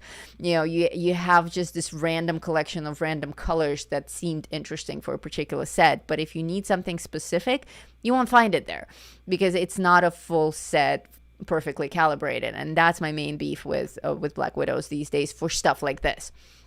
With Prismacolors, I know that I can find a blue that's so pale it looks almost white, and I can use it as a blender for an effect like this. Gotta go. I hope you're all having a good day. Bye, Steve. Thank you for joining us. Have a great day.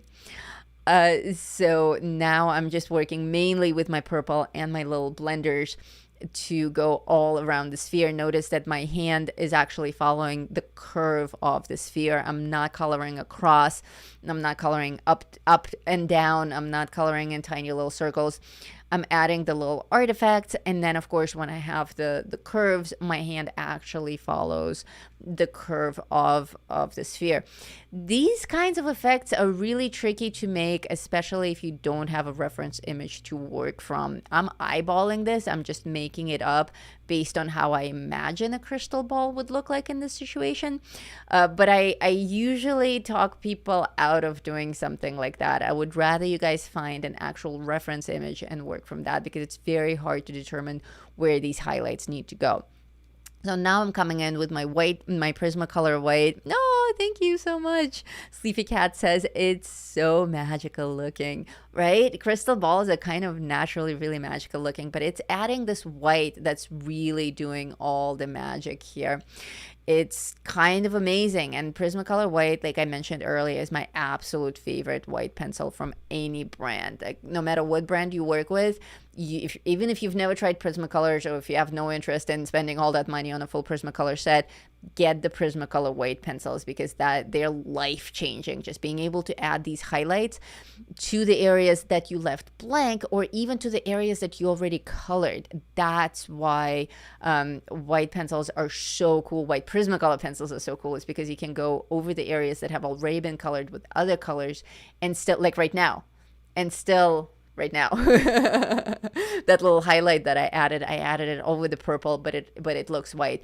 So many pencil brands won't do that, including Black Widow. Black Widow white doesn't actually make white highlights over anything. So yet another reason for me not to use it for effects like these. Really great for other stuff.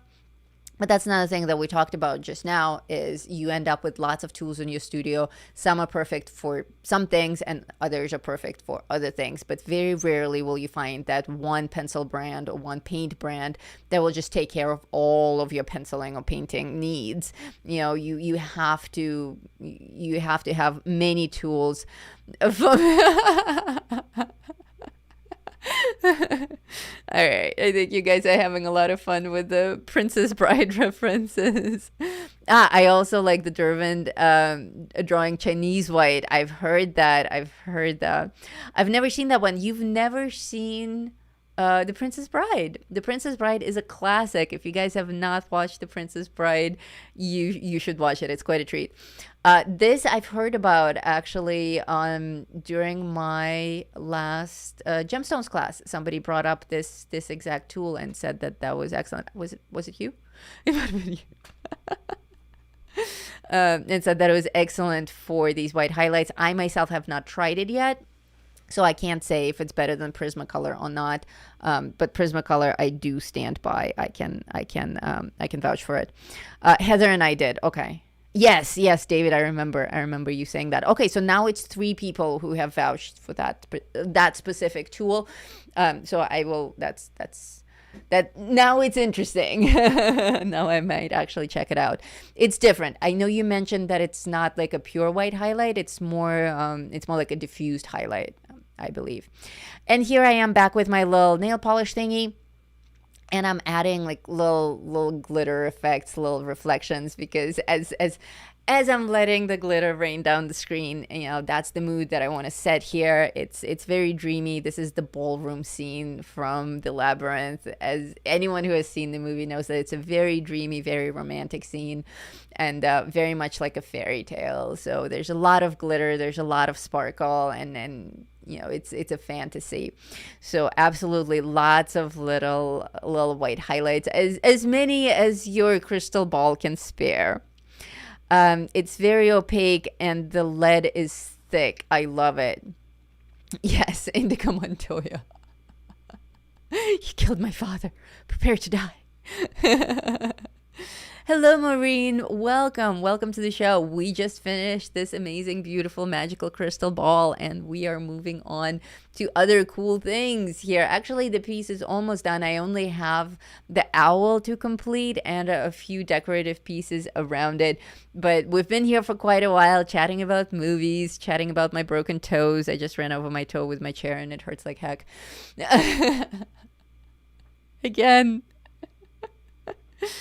This is the Q-tip trick that I was telling you guys about earlier. I like adding ink to the page, and before it dries, I use a Q-tip to smudge it just a little bit. And then you can go back and forth. Of course, you have to wait for the ink to dry if you want to add a little bit more color pigment or a little bit more ink pigment. It's fine. You can color over these jelly white highlights, and then you can add more highlights over it. But just make sure to give it a little bit of time to dry. It takes just a few seconds to dry, so you don't have to stick around for a while.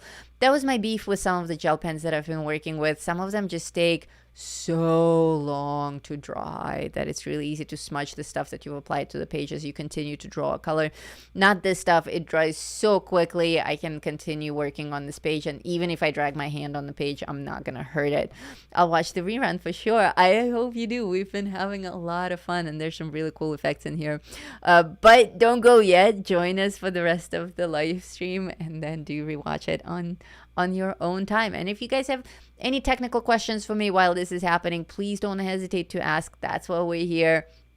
Live streams are for you to ask me questions and discuss things with me, run your tool ideas past me, or ask for my advice or whatever.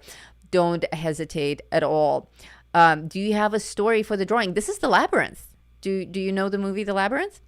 That's the story. This is a mini movie poster. If you don't know the movie, then obviously the story won't make any sense to you. But if you do know the movie, this is the ballroom scene from The Labyrinth. So of course you have your 2 main characters, and well, anyone who's watched the movie knows exactly what every element on here is. So it's not a story that I made up. It's a story based on the movie. That's what I've been into lately. I take movies that I like, fantasy movies, horror movies, and I make these compositions that are like my versions of what I would make if I had to make a movie poster for this film. So the composition is mine, but the characters are based on film characters. So that's what it is. I could talk about film all day. Yesterday I watched 4.5 hours of 80s horror film documentary. In my defense, I'm recovering from surgery. I don't just watch films in color. There's absolutely nothing wrong with that. I love film, and that's why I'm doing these mini film posters now, is because I love film so much. Tech and I, we watch movies every night. We sit down for dinner and we watch at least half a movie and then finish it the next night. And some nights we'll watch the entire movie. We love mini series and TV series. If a new series come out, we usually binge watch it. There are a lot of series that we really like. But will this drawing be sold for coloring on Etsy? This drawing, the original drawing, is the actual original art, is up on Etsy as the original art. But it's that one one of a kind original artwork that you can buy. The actual line drawing for it is a free gift for everyone. Just go to Tom and download it and play along with me. I like more of old Western movies. I have not watched Westerns in a while, but I do really enjoy them. I do enjoy Westerns.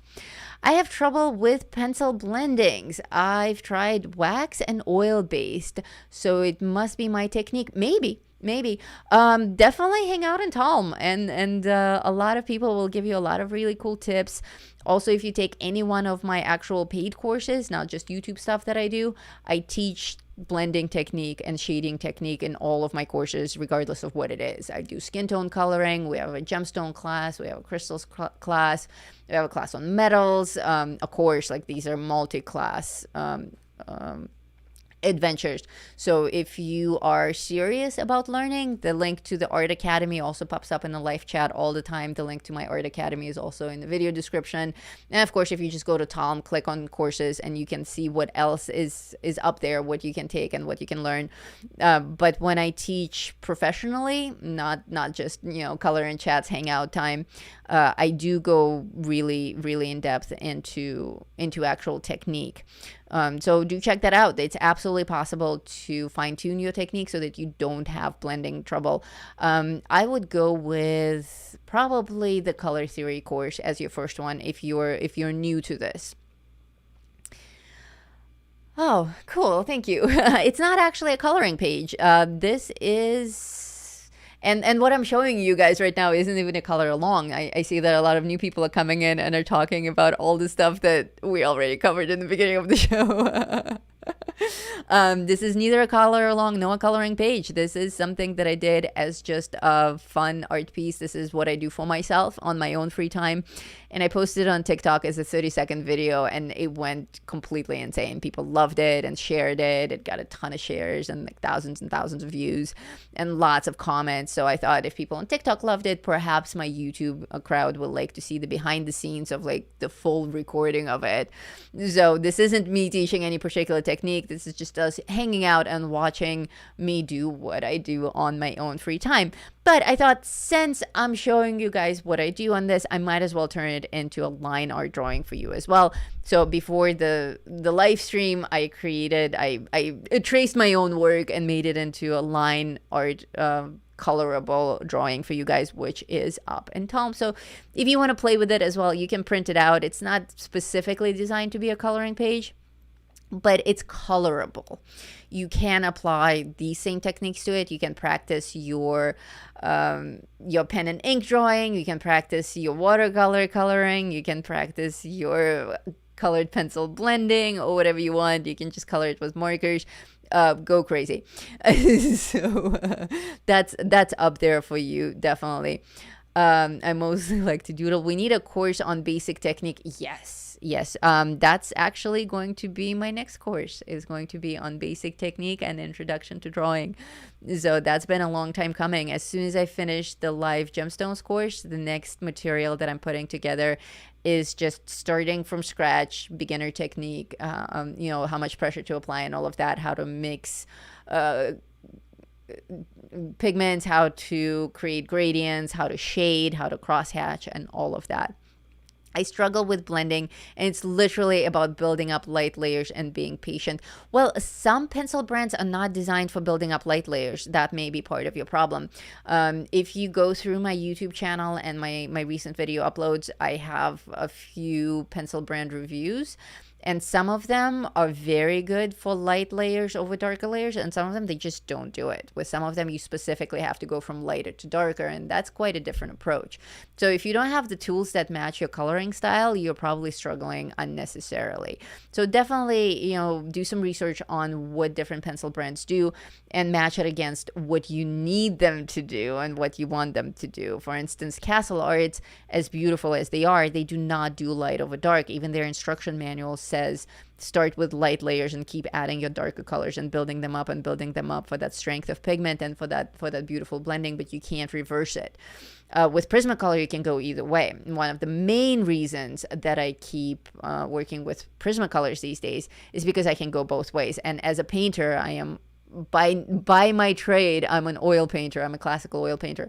So from my oil painting days, I'm very used to adding lighter pigments over my darker pigments. So being able to do that with colored pencils, Prismacolors are kind of the best for that. The color theory course is a must. Thank you kindly for saying so. That is, of course, up in Tom. If you go to courses, you can check out all the courses that I have available right now, and color theory is one of them. And we love watching you. Thank you. Yay, because my gradients suck. That's yay for the next course being on basic technique. Some paper isn't great either. That's an excellent point. Sometimes you just get crappy paper, and that's the reason to your demise. That is very true. I work on Strathmore paper pretty much all the time now. This particular paper that I'm working on is Strathmore Gray. The link to that is in the video description. And that's literally my all-time favorite paper is Strathmore Gray. That's why, like right now, I'm adding my white charcoal over the gray, and you can see that it's an absolutely beautiful effect and a very quick effect. You know, this whole composition took like 5 hours to put together, but the owl is coming together very quickly. Oh, I need to see you another time. Okay. So paper, yes. But not everyone likes this kind of paper. You know, try different things. Try, if you can go to an actual physical art store, you can test the paper there. If you're buying stuff on Amazon, you can buy, you know, smaller samples of something and see if it works. Definitely. Is there a link to the pens you're using? Yes. Guess where it is? In the video description. Yes, the links to everything are in the video description. And today I actually, good night. Today I actually put links specifically to pens, link, white charcoal, link, paper, link. But there's also a link to like everything that I recommend on Amazon as a separate link to a big catalog of stuff that I recommend. Yes, a lot of coloring books are published on Amazon CreateSpace paper, and it sucks big time. It's not the best paper. It's designed for, I publish my own books on that paper, so I can't really talk too much crap about it. Because we don't have a choice. That's the paper we're given. It's not actually the worst paper in the world. It's designed for pencil coloring, and a lot of people push it with markers and paint, and it's not marker proof. So people use this pencil only paper with markers, and then they're like, well, this paper sucks, and you can see all the bleed through with markers. It's like, yeah, because it's not marker paper. What do you want? It's also not gonna make you coffee in the morning. Like, know what stuff is designed for before you criticize it. So yes, the Amazon CreateSpace paper is definitely on the thin side, but it has nice tooth to it. It's not glossy like print paper, so tooth-wise it's actually quite good. The one thing that I'm not crazy about that paper is that depending on the kind of print that you get, sometimes you can get a little bit like your colors aren't as vivid as they could be, and that's not true for every type of book. I tend to do more line art for that particular reason, because line art comes out better in print than grayscale. So with line art, it's actually pretty good. But for instance, I love Bennett Klein and I love his art and I have a bunch of his books. I can't color his art because it's on that paper and his grayscale is very grayscale. And if you try to add any kind of pigment to it, it just looks muddy. So for that, yeah, it's kind of crappy. So it depends on the kind of art that's printed on it, and also depends on the kind of tools that you use on it. And so printed Amazon paper is not ideal, but it's not the worst. Is cardstock type good? Some people really love it and some people really hate it. I work on cardstock sometimes, but I honestly prefer Strathmore drawing paper than cardstock. Some people swear by it. I prefer downloads so I can print them. Yeah, like lately, I haven't actually published a book. I publish my Inktober books every November after I complete Inktober in October. So every November or December, I publish a book, but I stopped publishing books because more people are into downloads, and also, you don't necessarily want an entire book. Sometimes you just want one page.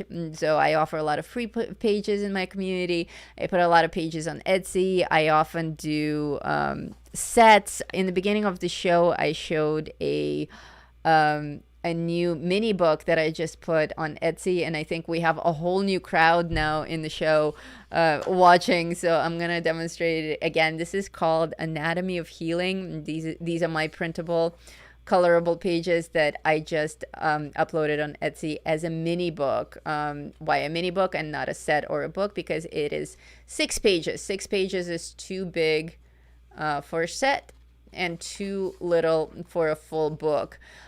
So I call it a mini book, which apparently people really like that title.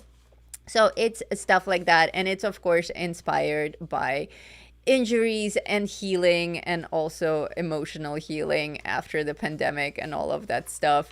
So it's a lot of anatomy. I love anatomy and I love nature. So this is a combination of the two. There you go. It was inspired by my own broken wrist experience when I did the drawing of my broken wrist, and that was a huge hit. So I thought I would focus on my face. So I would do, why don't you ever refocus back on what you're supposed to focus on? Oh my God, I hate my camera. I'm telling you guys, the next big purchase is going to be a new streaming camera, because this is really, really annoying that I can't just lock focus. It has autofocus, but it's really crappy autofocus.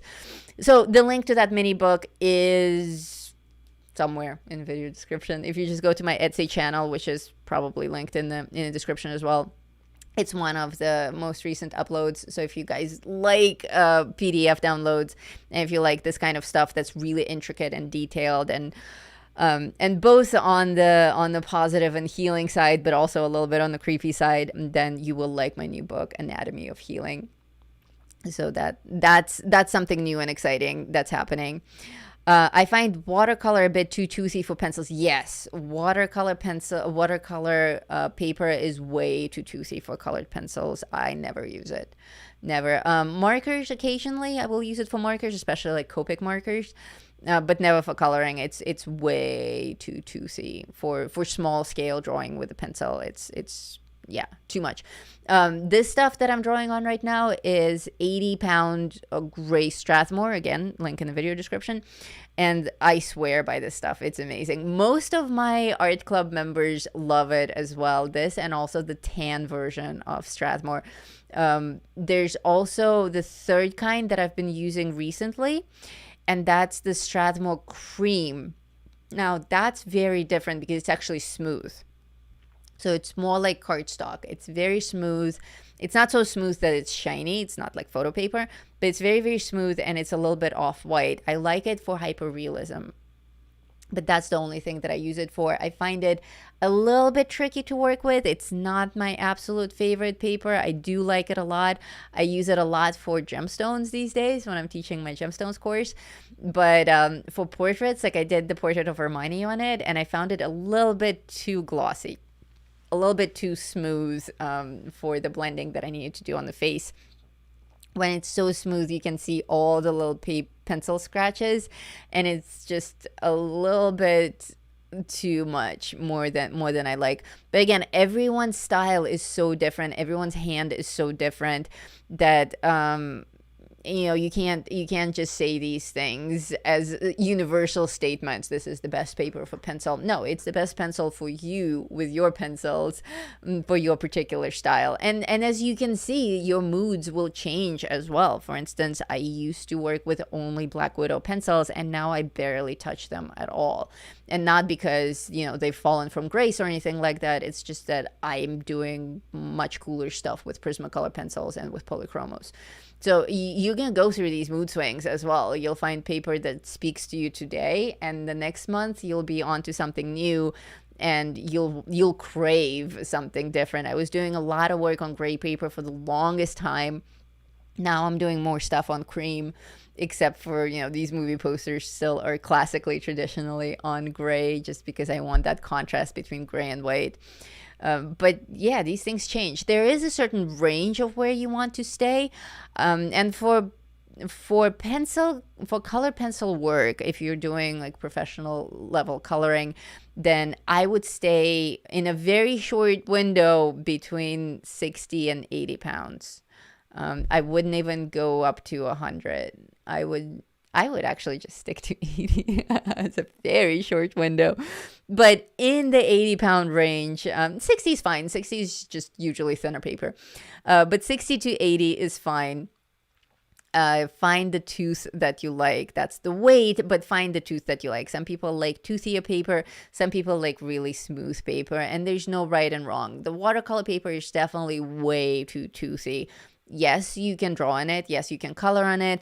But if your print page has a lot of tiny detail on it, then the tiny detail itself will be lost in the print because the paper is so textured. So you won't even see where you need to color that in. And that way you'll get that distortion that looks like pixelation. And that's probably not what you want for coloring pages. Do you know what that is in GSM? My 80-pound Strathmore paper? I don't remember, but you can follow the link and find out and let us all know. I can't click on the link because it will take me out of the show, but if you go to the video description and click on the paper link, it will take you to Amazon and it will give you all the stats on the paper. I just don't remember off the top of my head. I remember what it feels like in my hand and to my pencils, but I don't remember the actual number because I don't really think that way. Like I get hooked on certain tools and they just are what they are. I don't really need to label them as anything.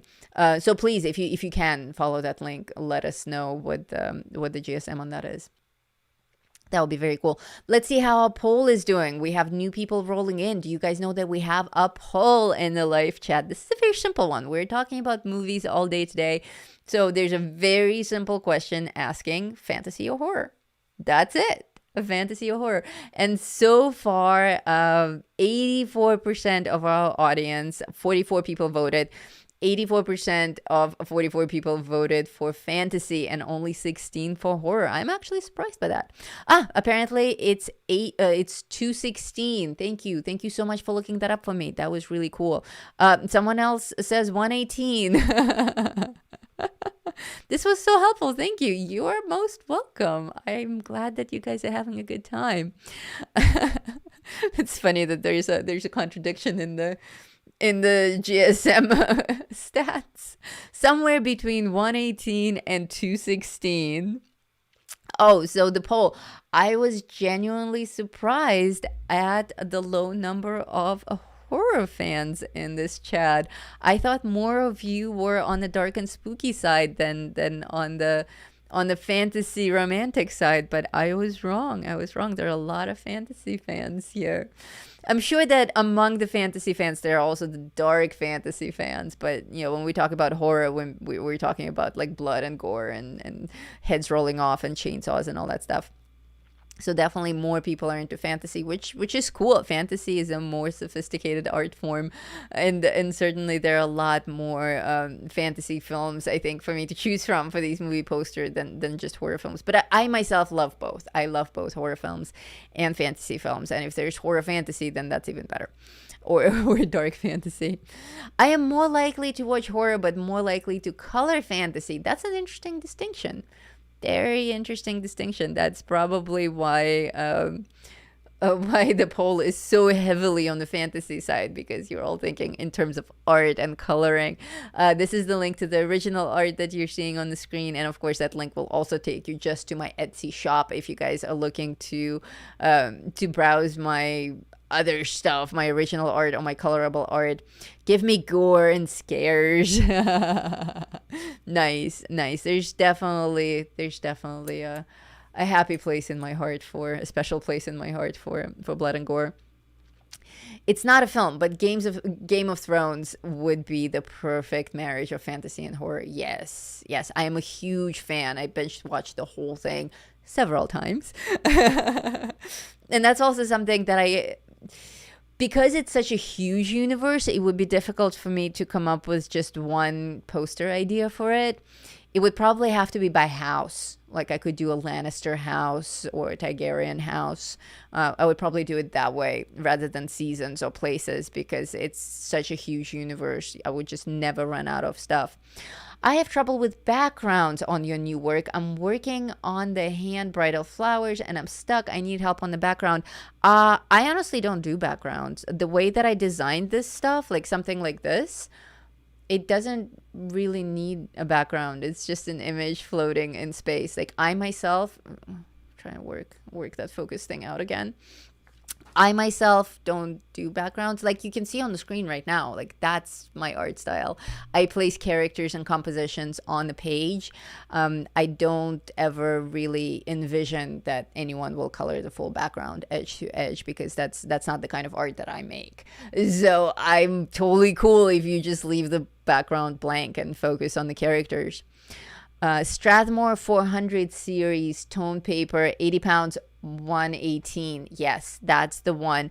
That's the tan toned, but I think it's the same weight and tooth as this gray. So they're like sister books. The gray and the tan, they're the same. Me too. I've tried to get my husband and son to watch it again, the Game of Thrones, and a million times. They're not into it. Oh no.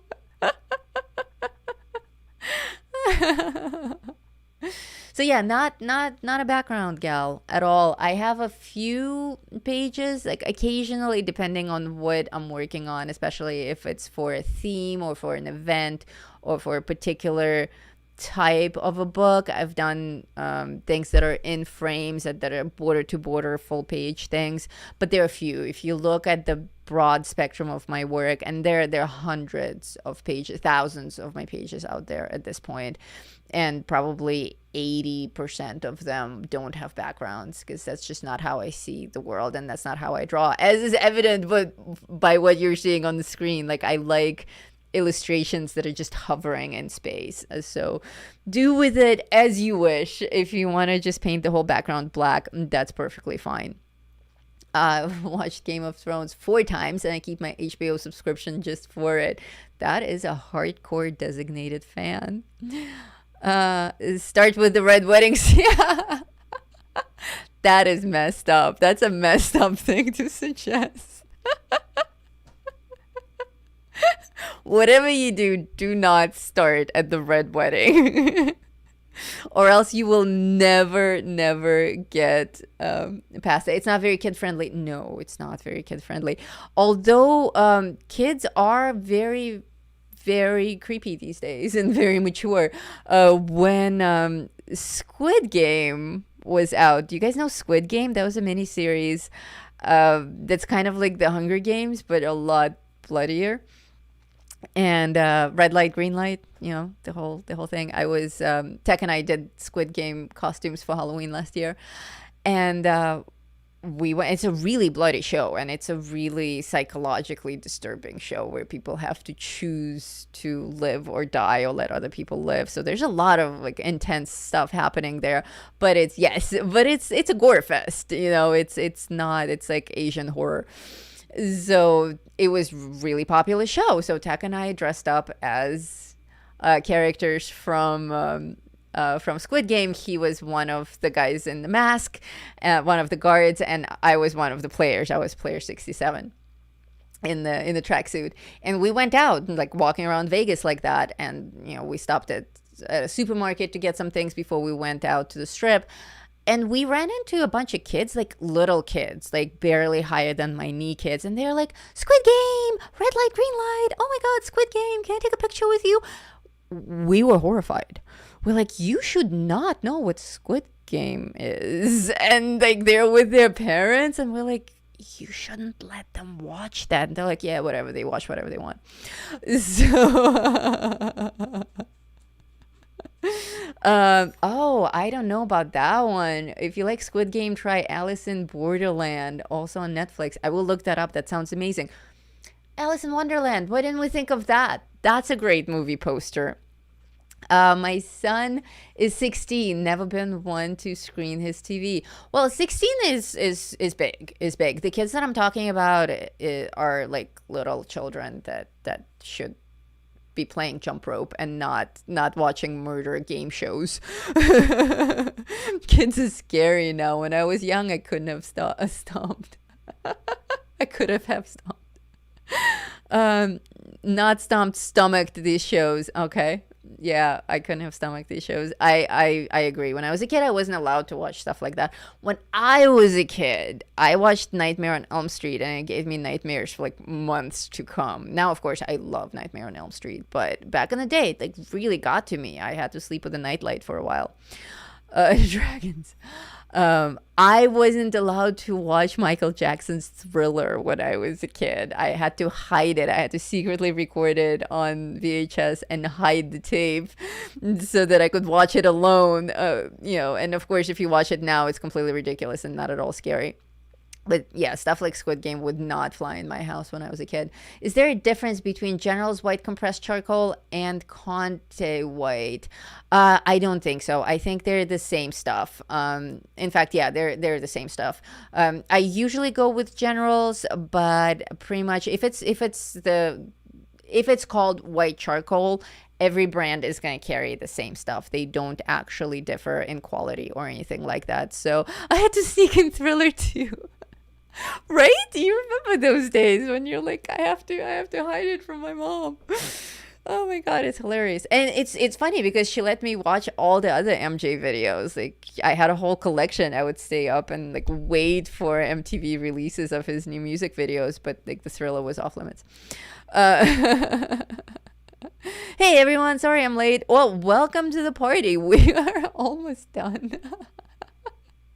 We probably have about 10 minutes left, but nice of you to join us. I hope you go back and play some of this back. We've had an amazing time talking about movies and art supplies and just chatting and having an amazing time. We had some exciting moments when I hit my 1,000 subscribers on TikTok. Yay! We got some fun super chats and little super stickers and all that fun stuff. Lots of really cool conversation, and of course we made some art. So if you want to swing by through other parts of the show later and like see how I did the crystal ball or something like that, then by all means have fun.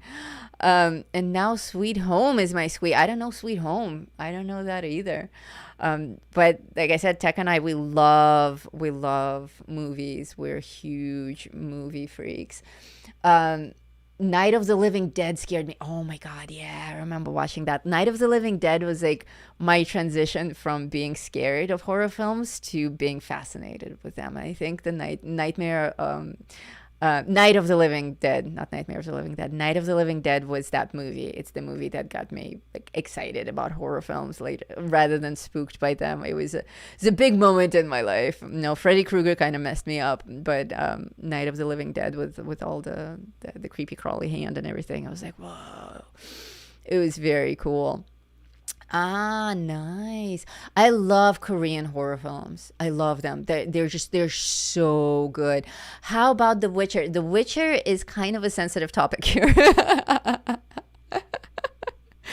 I need your help, guys. I need a push to actually start watching The Witcher because I read all the books and I loved the books so much. I was hooked on them. I was doing audiobooks, Audible, and I listened to all the books in a row while I was doing some garden work in my old place in the farm.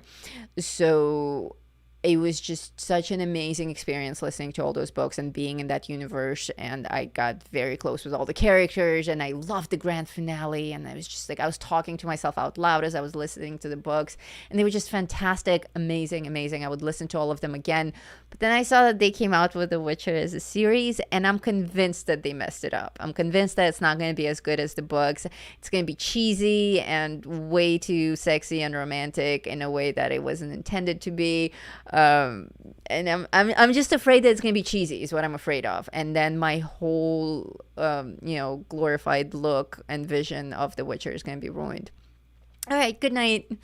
I love the books and the show. Okay, that's promising. You've read the books and you watched the show and you still like the show. I may give it a try. We do have The Witcher in our collection, but I am still afraid.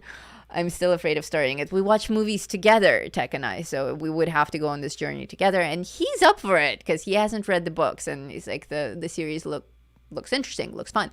And I'm like, I'm really scared. I don't want it to suck because I really love the characters. But you also have, when you listen to an audiobook, you develop these visions, these images of your character. You have a very specific, feel for what they should look like, for how they should sound. And then no matter what they do in the series, it's going to be different. Lady Hawk and the Narnia movies. Yes, those are excellent choice. Lady Hawk is such a classic. I love Lady Hawk. And of course, Narnia. Yeah, absolutely. Those will be in my list of future movie posters. I'm getting a lot of requests on TikTok as well for different movies. And I still haven't decided which one to do next. Dark Crystal is a very strong candidate. Very strong. Beetlejuice is a very strong candidate. Let's see, The Princess Bride is up there in the up next. I mean, a lot of these are in the list. I think Lady Hawk just made it. For context, I rewatched the show and then read the books. Try it though, I loved it. Okay, well, as I said, it's there. It's already in the queue, so we can start watching whenever. Yay, Rutger Hauer, a fan here. Yes, me too. Rutger Hauer was brilliant. Absolutely brilliant. And yeah, in every role. Let's see. Well, okay, we're still on a roll. Oh, thank you so much for the 40 thumbs up. We're still on the roll talking about movies while my art piece is actually done. So there isn't really anything else to show you guys. As the sparkle falls, so does our show come to an end. I hope you guys enjoyed the show. Avatar, nice one. I hope you guys enjoyed the show. I hope you liked watching my behind the scenes. If you want to do this together as well, this is my Pan's Labyrinth drawing, which I also recorded. This is 6 hours of recording, so I would probably compress it again into something more watchable on a live stream, like 2 hours. If you're up for it, let me know in the chat. Or let me know in the comments if you're watching a rerun of it. Drop me a comment. Let me know if you want to do Pan's Labyrinth as well as a live stream. Like I said, I have 6 hours of that recording, so I'm happy to do it with you guys. If you enjoyed this, we can keep talking about movies. And the approach to making that was a little bit different because like I said, I made the full grayscale version of it first. So that will be very interesting to see for those of you who are into pen and ink, and also to see the transformation, because it wasn't meant to be. It was meant to be a grayscale drawing, and then the community spoke. They said we want color, and I added color, and it was absolutely the right thing to do. Thank you, Lisa. Well, thank you guys. Thank you so much for being here. Thank you for all the super chats and all the amazing comments, and thank you for helping me reach 1,000 followers on TikTok. You guys made it happen today, live on the show. I can't thank you enough. It was way cool. Yes, do it. Pan's Labyrinth, please. Awesome. Sounds like we have our next live stream all planned out, but still do for my own personal comfort of mind. Do still drop me a comment in below the stream if you're watching a rerun of it to confirm that you would be interested in seeing Pan's Labyrinth as well. Oh my God, there's a dog paw that just appeared under my door. They're telling me that it's time